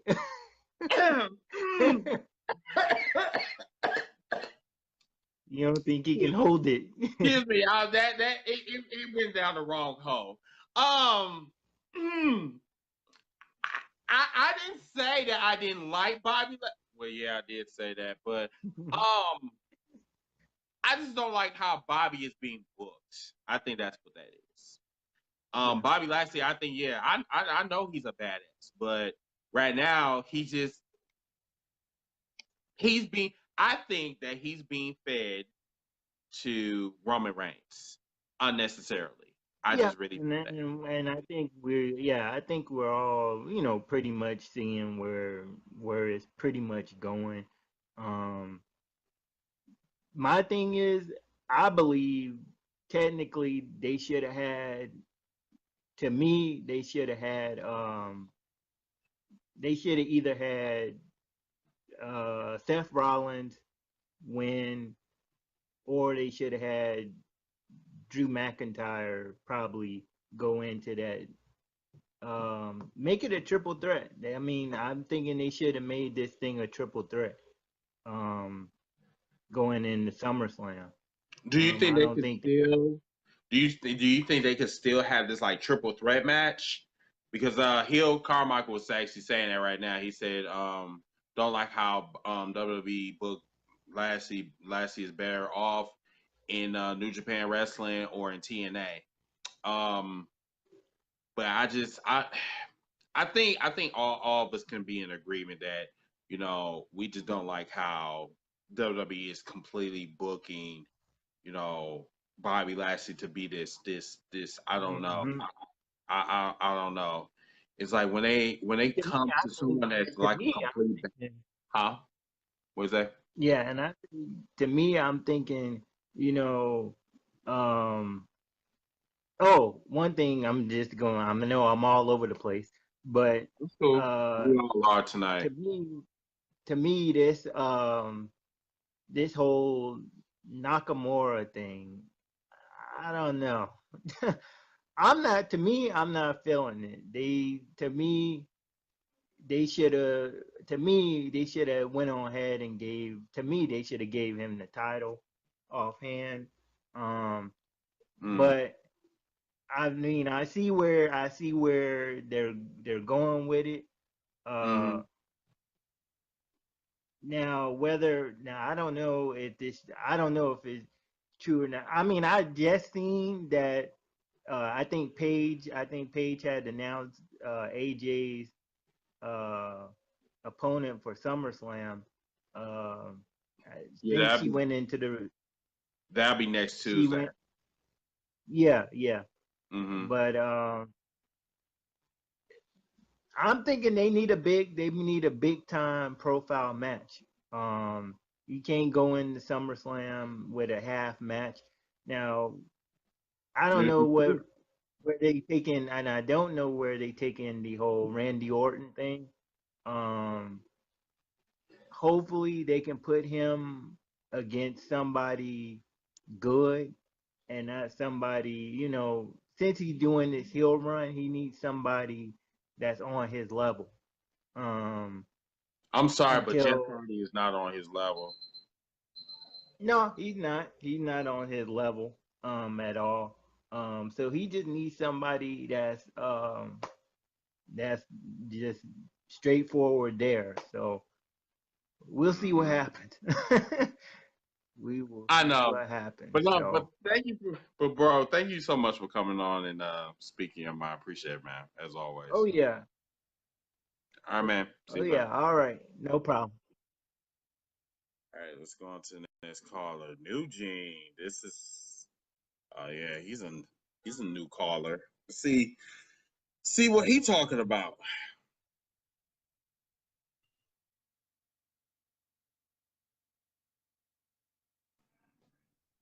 So New Gene, how you doing? Hey, First time caller, huh? yeah, Indeed. All right. So welcome to the show. Thank you for coming on. Where you calling from, sir? Cincinnati. Awesome. All right. So where are your comments, sir? I was gonna give some comments for Extreme Rules, but I fell asleep that when you asked me about me for the Extreme Rules one, but I Mm-hmm. fell asleep. Mm-hmm. And I didn't get to see the some matches I have just skipped and like the Ellsworth match I skipped it and I didn't know like the cage was lowered and she was able she and Carmella was able to win. Mm-hmm. So that's basically all of like some of I watched the Extreme movies, but some of the I just missed or I fell asleep like on the pre-show in the tag team match I fell asleep on. Mm-hmm. Yeah, and all I thought all I saw was a B team win, and I also had missed a cage match. So, but I don't think I missed that much for real. So what are your did you well first of all, did you watch Raw or SmackDown? Yeah, I watched both. Yeah. Okay. So on wherever show, what stood out for you on either show in your eyes? What stood out for me is the basically the triple threat matches was pretty good. Mm-hmm. But I think the first one they had in the beginning of the night was a pretty good triple threat match between the Mm-hmm. Reigns, the um Reigns. I think it's Drew McIntyre and Dolph Ziggler. Was that who? No, No, it was yeah, it was Drew McIntyre. Shit, damn, Drew McIntyre, Finn Balor, and Bobby Lashley. Yeah, if I'm yeah. not. The first one I think it was Roman Reigns, Drew McIntyre, and I forgot the other guy. Elias, I think. Was it Alive. Yeah. Elias? Yeah. Mm-hmm. Yeah. That match was pretty good. Yeah. Do you think that we deserve another Bobby Lashley versus Roman Reigns situation? And seeing that, on one hand, you have a wrestler that gets a boo reaction on a daily basis. And then on the other hand, you have another wrestler that gets zero reaction. I mean, like, who do you think should be the next opponent? I think this is why I should ask.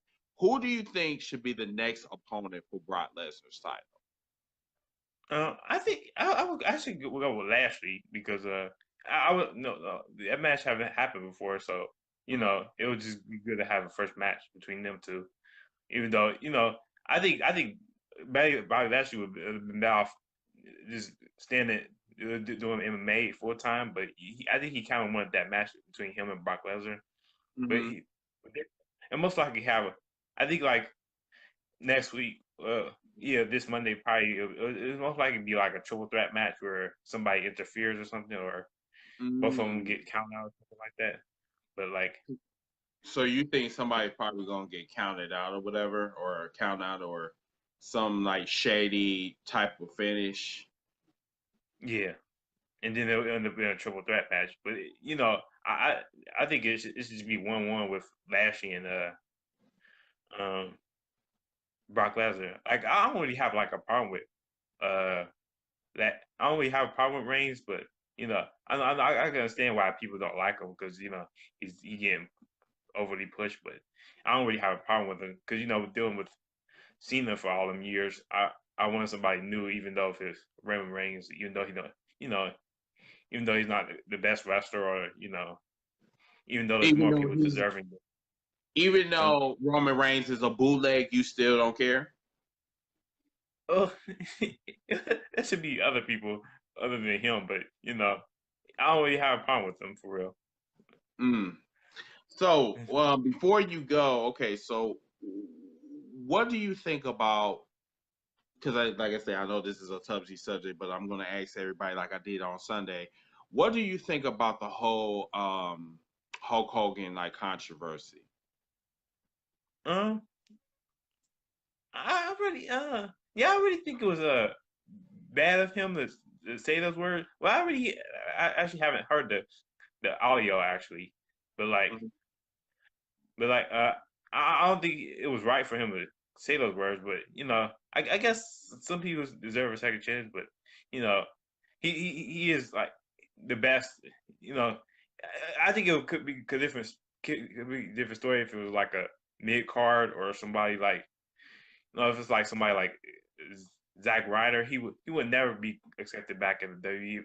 If it's like Hulk Hogan, all the things he did for wrestling, he gets accepted back because So because he's a legend, being a racist has an expiration date. I'm sorry, I'm just quoting off this little tweet or whatever. I mean, I love the fuck out that tweet. I have to say that shit again.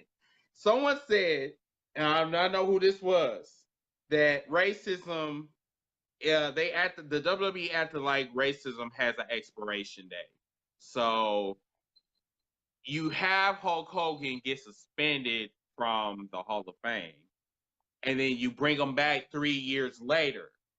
So I'm just like, oh wow, so your time of being on probation is like 3 years, so we're gonna welcome you back. Like, I mean, whether you are a legend or you are a main event star or an undercard or whatever, racism should not be tolerated anywhere in the workplace at all. And I just think that fans, I'm not talking about you, but I'm just talking about fans in general, is just too busy giving motherfuckers like Hulk Hogan passes because he's a legend. You know what I'm saying? Yeah, that's true. Now, if I went ahead and called somebody out, call a white person, I'm not going to even say that word. If I called him that, everybody and their mama would be calling me a thug. That type of shit. Yeah. So that's why I just think that we really need to look at the big picture, that some things should not be tolerated. If you are going to ban Chris Benoit because he's a murderer, then you can do the same thing for Hulk Hogan for being a racist. But I digress. Yeah. But thank you so much for coming on, bro. I appreciate it. Yeah, but I think he should. Yeah. No, I go think ahead. he should just. Yeah, I think they should probably kept him in Hall of Fame, but not accept him back, because they got they got Donald Trump in the Hall of Fame. Indeed. They should just keep. Yeah, they shouldn't just took him off of the Hall of Fame and all that stuff. They should have just kept him in there. That is true. Well, thank you so much, man, for coming on. All right, peace. All right, man. All right, let's go on to the next caller. Let's get Aaron on real quick.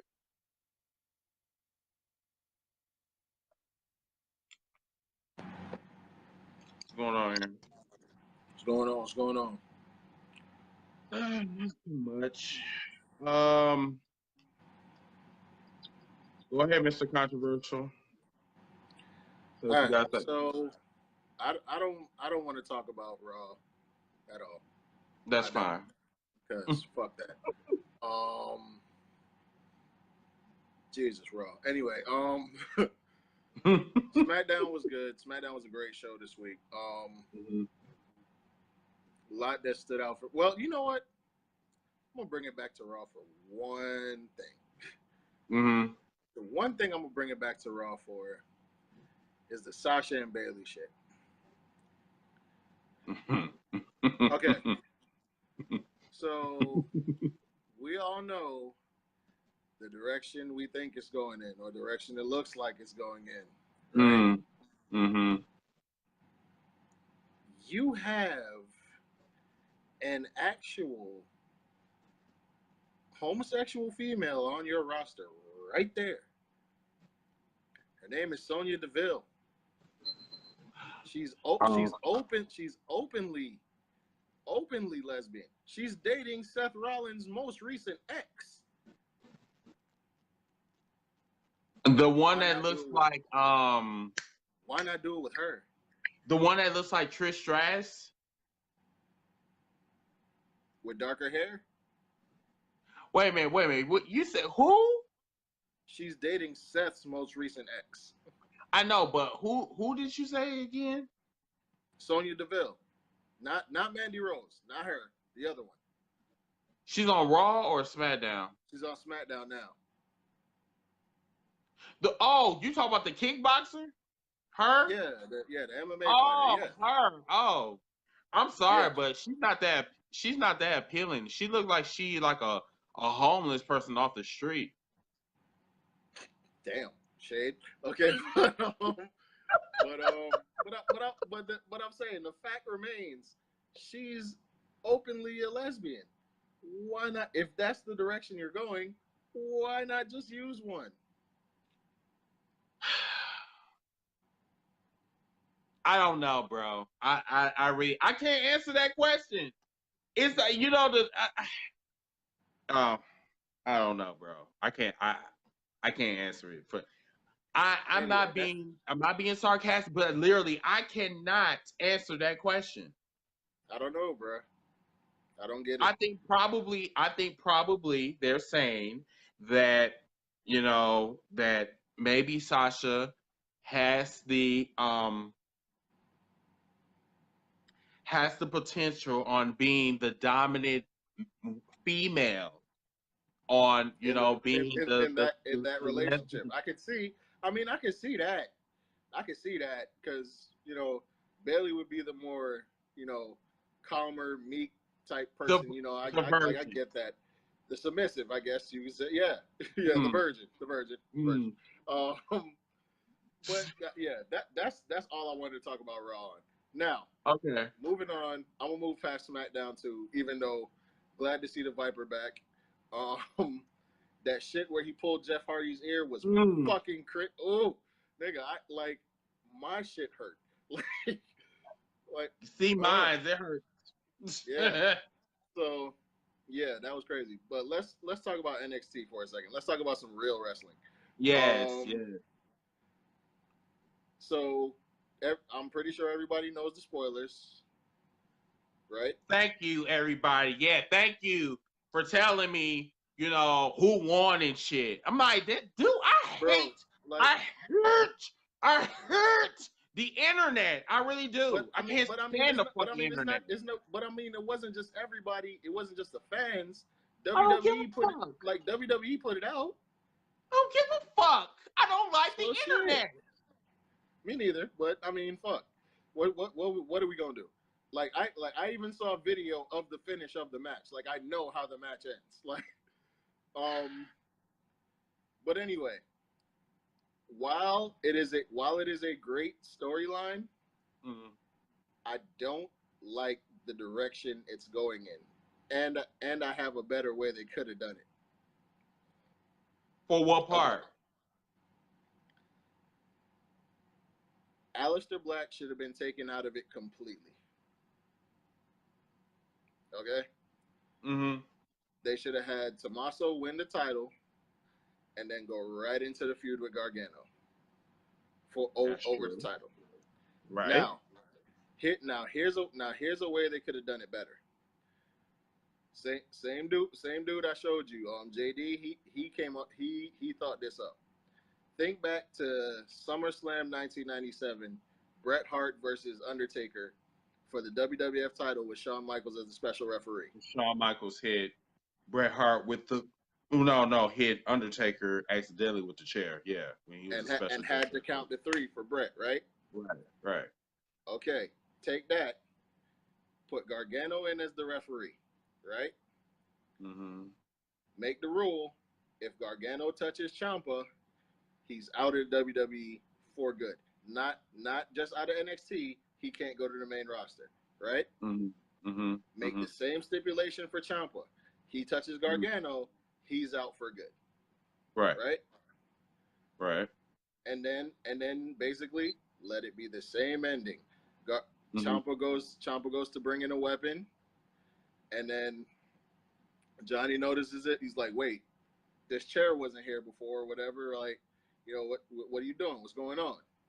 And then Tommaso Ciampa like spits in his face or mushes him or whatever.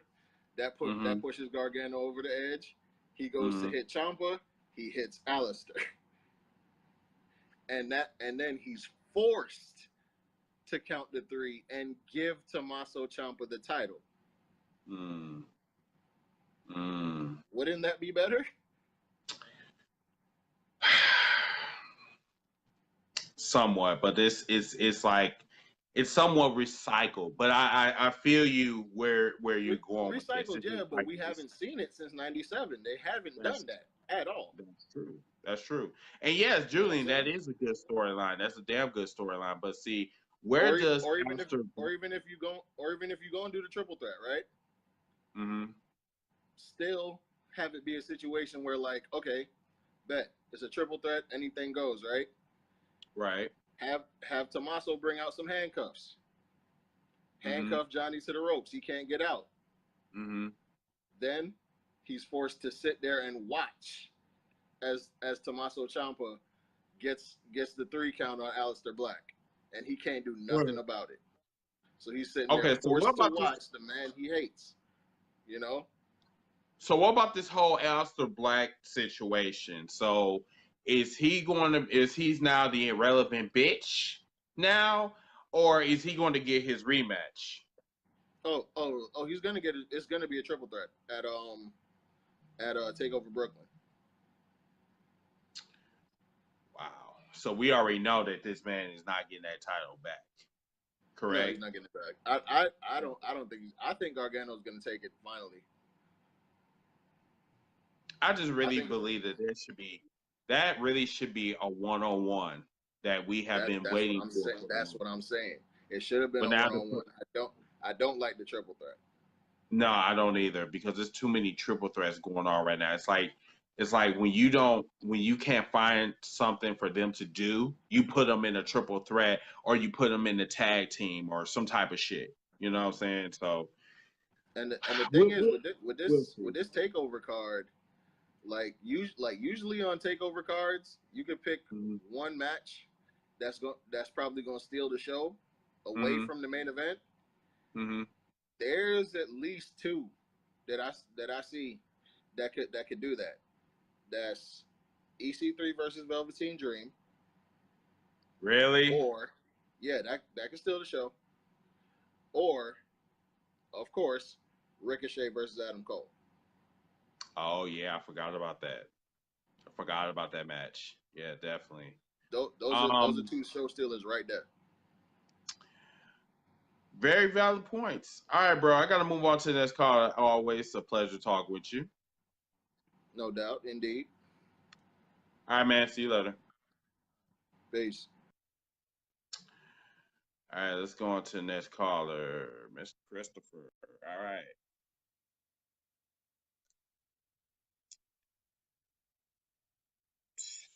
I also like going to the main event. Hey, man.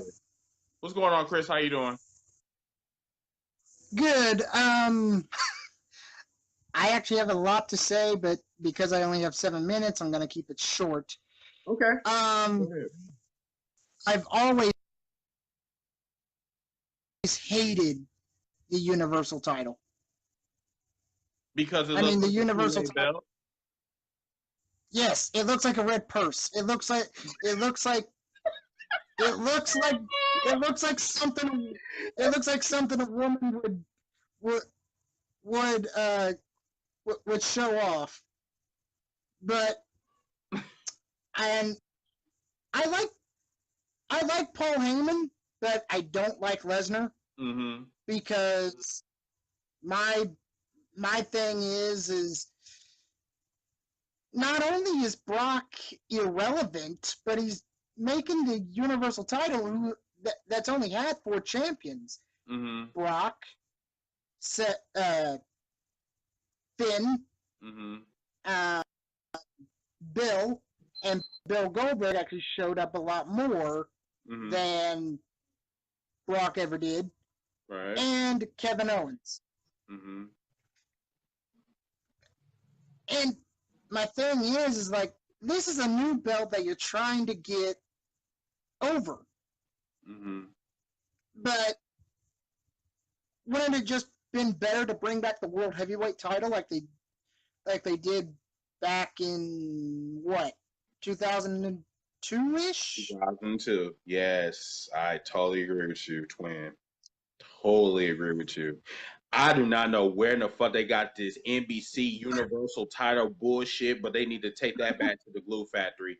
I'm serious. You right. That shit does look like a damn purse. It really does. It looks like one of LeBron purses that he'll bring on an airplane or some type of shit. It's just like it's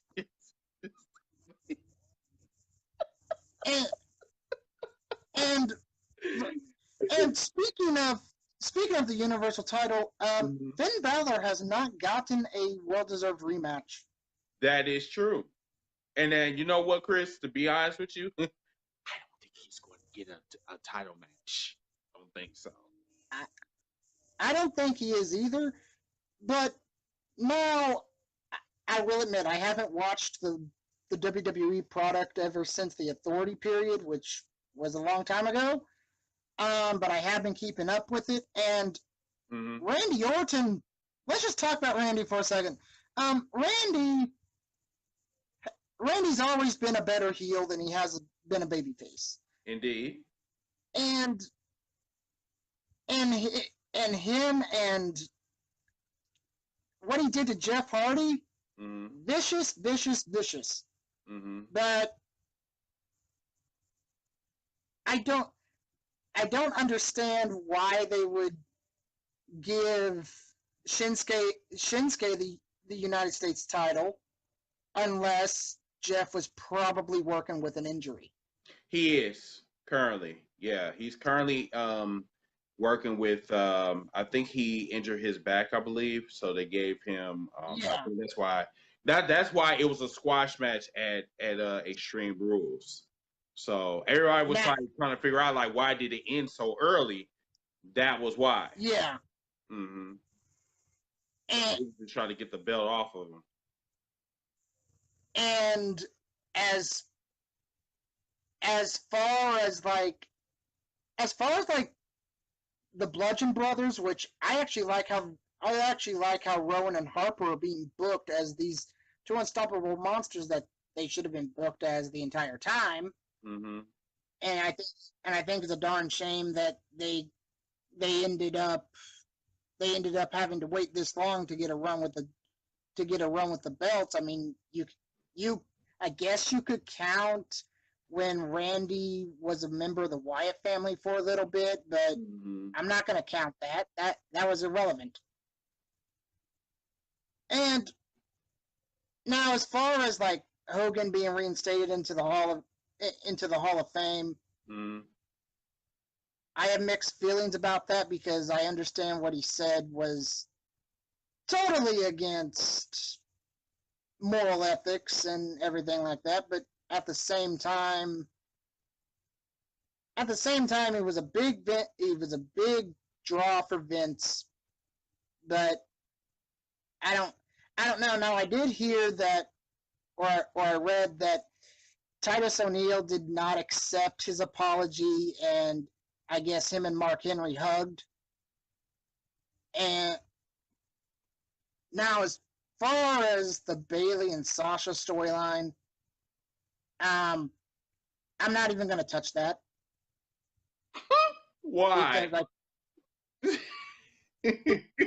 Why? Why, Chris? Because it's stupid. I mean, Sasha and Bayley imploded way too late, and I don't think the fans care anymore. I mean, now it's. Oh, you was too funny, Chris. You was too funny. But yeah, I do agree with them imploding a little bit too late. Now, as far as Roman Reigns is concerned, here's the thing: Roman's not a bad wrestler. Mm-hmm. I mean, sure, he does need help on the mic, but he's not a bad wrestler. The only problem is that we as wrestling fans see that the WWE is doing the John Cena treatment like back in 2006, pushing him down our throats, and we're just spewing our guts out. Mm-hmm. But I think the problem with Roman is that they need to turn him heel, and they need to do it. They actually needed to do it a long time ago. And Roman and Brock, okay, when Batista returned back in 2014, does anyone actually remember that run? Because I don't. No, I don't remember that run, but I do remember his skinny jeans. but I do remember. I do remember when. I honestly think that the wrong person won in that Royal Rumble because Roman was white hot at the time, and yes, he was. Roman should have won that Royal Rumble, but because Vince McMahon has always liked size over professional ability. Indeed. Batista got the win. That's why he brought Bobby Lashley back, because he loves muscles. And, you know, he thrives off of that shit. No matter how trash they are, he loves size. I just wonder if every night before Vince goes to bed, he just has pictures of muscular men and he's jacking off to him before he goes to bed. Wow. Chris, your comments has been very interesting this evening. Thank you so much for coming on, buddy. Oh, and before I go, let me ask you one question. Yes. My WWE dream match would be at this moment in time would be a Daniel Bryan versus Kurt Angle match. What would you think about that?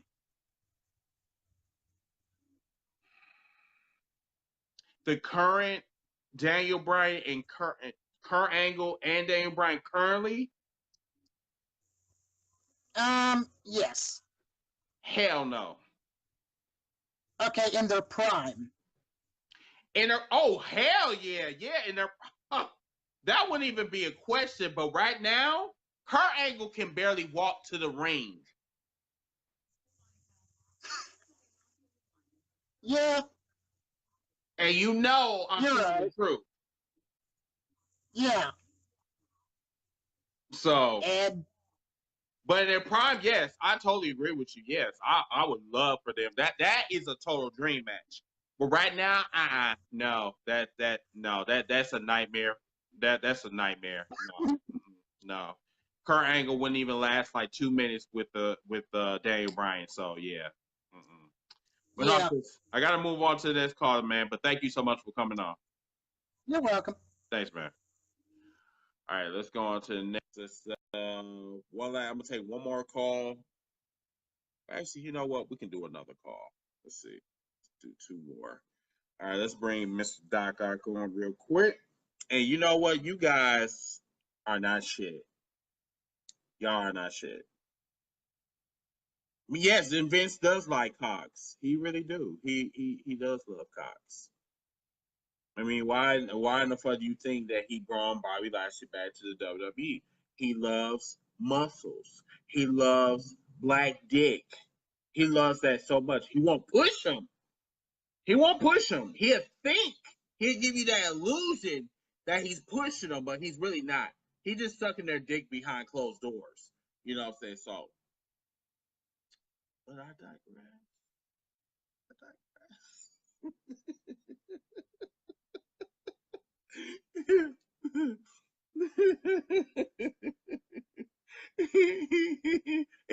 And for y'all mad about my comments, you know that shit is true. Shit. You know that shit is true. All right, let's go on to the next one. All right, let's bring Kenya on real quick. For some reason, I'm trying to get you guys on. Let me see. Okay, let's see.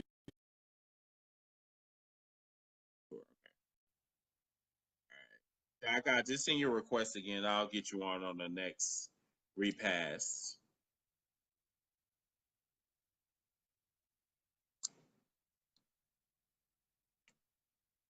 Hey, Mr. Champ, how you doing? What's up? What's up, man? Hey, what's going on? All right, bro. So, what are your comments, sir?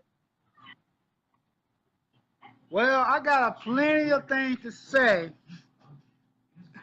about the state of the WWE. First of all, what's up, Robert? Roman Reigns versus Bobby Lashley version 2. Whatever. My personal take on this whole thing is I want to see Bobby Lashley versus Brock Lesnar over Roman Reigns versus Brock Lesnar. I'm getting sick and tired of Roman Reigns getting chance after chance after chance. If Bobby Lashley beat Roman Reigns, then Roman Reigns might as well just step to the back of the line. That's my opinion. Now, far as this Bayley, Sasha.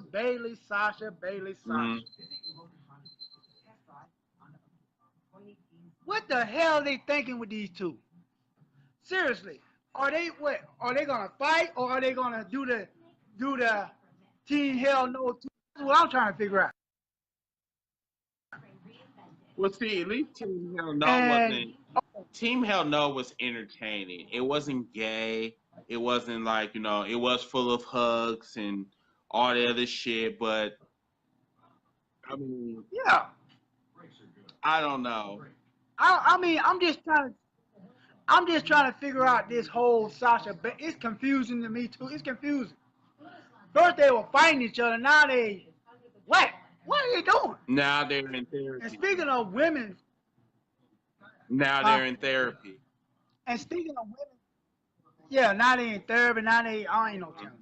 Now speaking of women's title, Ronda Rousey, let's get it out the way. Ronda Rousey taking on Alexa Bliss. Yes, that match. Question. Mm. I got a question for everybody on this podcast. What are the chances that Ronda Rousey will win the championship from Alexa Bliss at SummerSlam? I'm sorry. It's a good chance. Ronda Rousey. It's I would say probably like maybe even 65% of that happening. 65%. I'm going with 75%. I would say I wouldn't even go no higher than that. Only because I'm gonna say why. I'm gonna tell you why I say 75% over 65. I'm gonna explain. Think about it. Ronda Rousey is not gonna come to SummerSlam by herself. We already know Mickie James gonna be in the corner of Alexa Bliss. Think about it. Right. If Ronda Rousey was smart, she got what? 2 options: Nia Jax or Natalya. Now, which one of those two will she pick to be in her corner at SummerSlam? Natalya. More than likely. So that makes it even. But I still got an itchy feeling that somehow Vince McMahon is betting on Ronda Rousey to beat, Alexa Bliss. Now, on the SmackDown side, the way they treated Asuka pisses me off. But now we got Becky Lynch having a chance against Carmella. You know what? To be honest, if Becky Lynch beat Carmella, it's about damn time. That's how I look at it. I feel you on that. I definitely feel you on that. I just think that Ronda Rousey is getting, even though she has improved, she has greatly improved in her, her in-ring ability or whatever. Her promos is improving a little bit better. But I can't really say too much about her makeup being improved because, for some reason she's looking like, like some type of villain from Power Rangers, some type of shit, like looking like Rita or some shit. But yeah, I do see Ronda Rousey being the next women's champion at SummerSlam. I do see it. Definitely, I do see it. And I'm just gonna say this. I don't know if anybody's seen Ronda Rousey Twizzler commercial, but it's kind of funny. Cause she has Ronda Rousey doing Twizzler commercials now. She got a movie coming out now, and now she's fighting for the women's title. Yeah. Damn, WWE, what the hell y'all doing with this woman? They just like I really don't want to say this shit though, but just like Jinder Mahal, they treating Ronda Rousey as a prostitute. They want to give her as much exposure as possible. So she's willing to spread her leg. No, she's willing to spread her wings for the whole world to see, so they can get as much exposure for the WWE. Because look, they're going into NFL season. Oh, I'm sorry. Yeah, did I say the NFL? Yeah, the NFL season. So you already know NFL season. They got to have something big and special, whatever, going into that season because it's only like 3 months away. Right. So. And think about it. How long has Ronda Rousey been on WWE? What, a month, 2 months, and already she got commercials, doing movies, and now she going for a championship. Yeah, they kind of Who the last superstar they did that shit to? The Rock. Remember him? When The Rock came out, he was doing nothing but wrestling, but now he's doing movies and everything else. That's who they were trying to do. They're trying to build Ronda Rousey to be like The Rock, doing movies and stuff. And The Miz. Oh yeah, we haven't forgot about the Miz and Daniel Bryan. Mm-hmm. Speaking of Daniel Bryan versus the Miz, I would like to see that match at SummerSlam. More likely, it will happen at SummerSlam. I'm thinking, yeah, it happened at SummerSlam. But I just think my whole fear with that storyline is the WWE is going to fuck up. They're going to fuck up this damn storyline. I already see it. They should have been talking the Yeah, first me too. day that, Miz and Daniel Bryan had their interaction. It should have went all the way back to the NXT days and worked its way up. I mean, gradually. They didn't need no damn help. They didn't need these outside interference or whatever. All they had to do was tell the backstory from when it was in NXT, when Miz was Daniel Bryan's trainer, and then work your way up to today. Yeah, he was training. Yeah. Like that. But the WWE is going to do some animated shit, as always, and fuck shit up. So that's why I just hope that the WWE, when it comes to the phenomenal AJ Styles, I know everybody wanted Samoa Joe, and you know what? To be honest, I want to see Samoa Joe versus AJ Styles at SummerSlam. But knowing the WWE, they're gonna find somebody else to fight AJ Styles instead of Samoa Joe. You know how they do. The match that people want to see may or may not happen.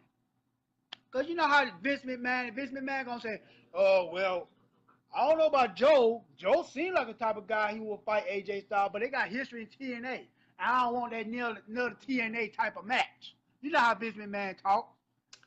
Pretty much.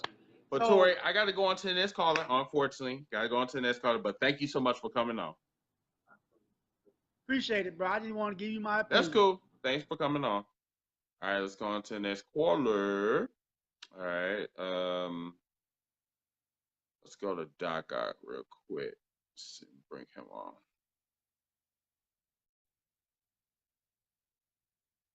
Batman animations. That's my exact point. Batman animations. I don't know if that was you that came up with that or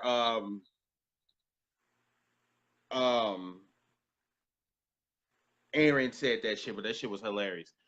All right, what's up, man? How you doing? Hey, man, what's going on? Not too much, man. So, I see you and Shad being shady on the comment screen. Yes, I've been noticing. Yes, I've been noticing. Anyway, what's going on? What's your comments? No, not much. I want to point out because of the Sasha and Bayley storyline. I was talking to a female friend about it, and then she goes like, two females can love each other without any lesbian storyline. I'm like, really? That's what I said. I'm like, love how? Like sisters? Or please explain it to me. But I really don't care about that storyline because I have a feeling it might do something with SummerSlam. So yes, if they do have a match where it all ends, why not at SummerSlam? Because it's gonna be in Brooklyn, right? Right. All right. They had their NXT takeover match over there in Brooklyn. Well, why not end it in Brooklyn at SummerSlam? So that would make perfect sense. As a matter of fact, ended where the same spot where they had their NXT Women's Championship. Right. That'd be perfect. So, yeah, it'd be perfect. That'd be like that'd be a perfect way to end that feud. But I highly doubt they're gonna milk it more. So I hate that watching bullshit like that. Speaking of, I know how you guys were talking about Ronda Rousey for this podcast. Did you hear about Cain Velasquez training in the WWE Performance Center? Is that who? Cain Velasquez. He's a two-time UFC World Heavyweight Champion. You probably have to send me a picture of his face because I'm really bad with names. But yeah, that is interesting. Yeah. When is Kenneth Kenneth Lee? When is he debuting? Well, I heard that they already had tapings of him wrestling. It's probably the same taping where Tommaso Ciampa won the NXT World Championship. So will probably be his that's where he'll probably have his debut. Oh yeah, when I heard about him, Tommaso Ciampa winning the NXT Championship, I was pissed. I'm like, oh come on. Why would now you that I'm hearing? Well, no, it's because I wanted Aleister Black to carry the title a little bit longer. You know, keep it in until like lose it at War Games. You know. I mean, don't you think Ciampa was actually right that when you look at Aleister Black, that he's a traditional, like, you know, type of champion? Yeah. But I don't know. It just looked good on him though. It's just it does. But I heard it does. Yeah. So, you know, I know there's a triple threat match going on for Brooklyn, and it's going to be Tommaso Ciampa, Aleister Black, and Johnny Wrestling, how I like to call him, Gargano. But I have a feeling he'd probably be called up in the main roster after SummerSlam. Have Tommaso Ciampa. Who? Aleister well, I have Black? a feeling. Yeah. I hope he might come. Like when the WWE has one of the big 4 pay-per-views, I'll have some NXT wrestlers come right after the main show. You know, the main pay-per-view. So I have a feeling that Aleister Black might come to the main roster. I don't know which show he would be on, but my perfect chance he would go to SmackDown. I'd like to see him at SmackDown right now. I would too. Yeah. Definitely. But for the title that Tommaso has, let him carry it until War Games. Make him lose to Johnny Gargano. Have Johnny Gargano lose it at WrestleMania to EC3, or Ricochet or whoever. Just let him carry it for a couple months, and then like that. That's how I'm feeling it's going to happen. Right. That's my prediction. The one prediction I got right was when Aleister Black became champion before WrestleMania. I got that one right. So yeah. So what do you think about we were just talking about this shit. Damn. If it's Hogan, I'll answer it. Oh, go ahead. No. Go ahead. I wasn't gonna really try to go in that arena though, but go ahead. Yeah.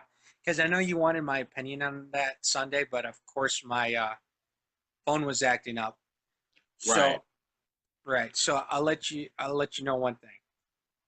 You know, my grandma in my grandma's house, 3 wrestlers you have to idolize: Stone Cold Steve Austin, Hulk Hogan, and the Von Erich family.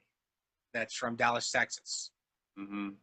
So all my whole life, you know, if we're watching wrestling, my grandma says, "Oh, you got to support this guy, you got to support that guy, you got to support that guy." And then when he was, to be honest, Hogan's not even my top 10, let alone probably not even my top 15. You ain't alone. Right, but he has made an impact in my, in my grandma's household. But of course, when he did those racist remarks, I got to keep reminding people during that time he said it. He was going through some personal stuff. He went through the divorce of his wife. And then he had that sex tape, and I think that's where he got that remarks with the sex tape he had. So if you were going to set an example, of course you would have to let go of that guy. Well, if you're going to do that, you should have done that to Donald Trump. Should have done that to Michael Hayes. You should have done it to Dusty Rhodes. You should have done it to the Iron Sheik. You should have done it to Stone Cold Steve Austin. He didn't do anything. racist, but domestic abuse. Oh yes. Right. Yes. Scott Hall, of course, Scott Hall, because Scott Hall actually, he didn't say anything racist. He was accused of murder. So, Really? yeah, this was during the early 80s, though. Scott Hall? Yeah. Oh wow. Oh wow. Yeah. Didn't know that. So yeah, if you were gonna set an example, you should have took like all those Hall of Famers out, and then like say all that BS like that. Even Jimmy Snuka, I almost forgot about Jimmy Snuka. Yes, that's another one. Yeah. But and then all of a sudden he got reinstated. I'm very 50-50 about it. Mm-hmm. But like what I heard about Titus O'Neil, I heard about New Day. I really liked what Kofi wrote, and it's just basically, if you want to give this guy a chance, he should improve. Hogan should improve much more. So yeah, it's one of those things that Hogan for himself, if he really wants to have certain people to forgive him, he has to step up his game. Not a lot of people will like him after what he said, but if he shows certain form of humanity towards other diverse, then I guess I could see, what we could do about it. But I would probably forgive him. But you know as well as I do that that's not going to happen. Yeah. I mean, I can't say you can't teach a dog new tricks, but you'd be surprised sometimes. I grew up in a neighborhood where everybody was diverse and we had to get along with everybody. Mm-hmm. And that's what I want. I want everybody to get along, no matter in this world that we live in right now. I want everybody to get along. Definitely. Definitely. I totally agree. And well, thank you so much for coming on. I definitely appreciate it, man. Yeah, thank you very much. One message to that former member that we had in our group. Why the hell would you say something stupid like that, man? Seriously. I don't care if you are half this or half that. You don't speak nasty about a person who is actually a great humanitarian. I'm glad that you're gone because your dumb ignorance doesn't fit in the WCC. We'll accept marks, but no stupidity like that. So that's all I got to say. Thanks very much. I barely can accept marks, but okay. Yeah. Thank you for your time, Chris. Thanks. All right, Doc. Thanks for coming on. Appreciate it, bro. Yep. All right. Take one final call, and then we're going to bring on Mr. C-Dog real quick. Take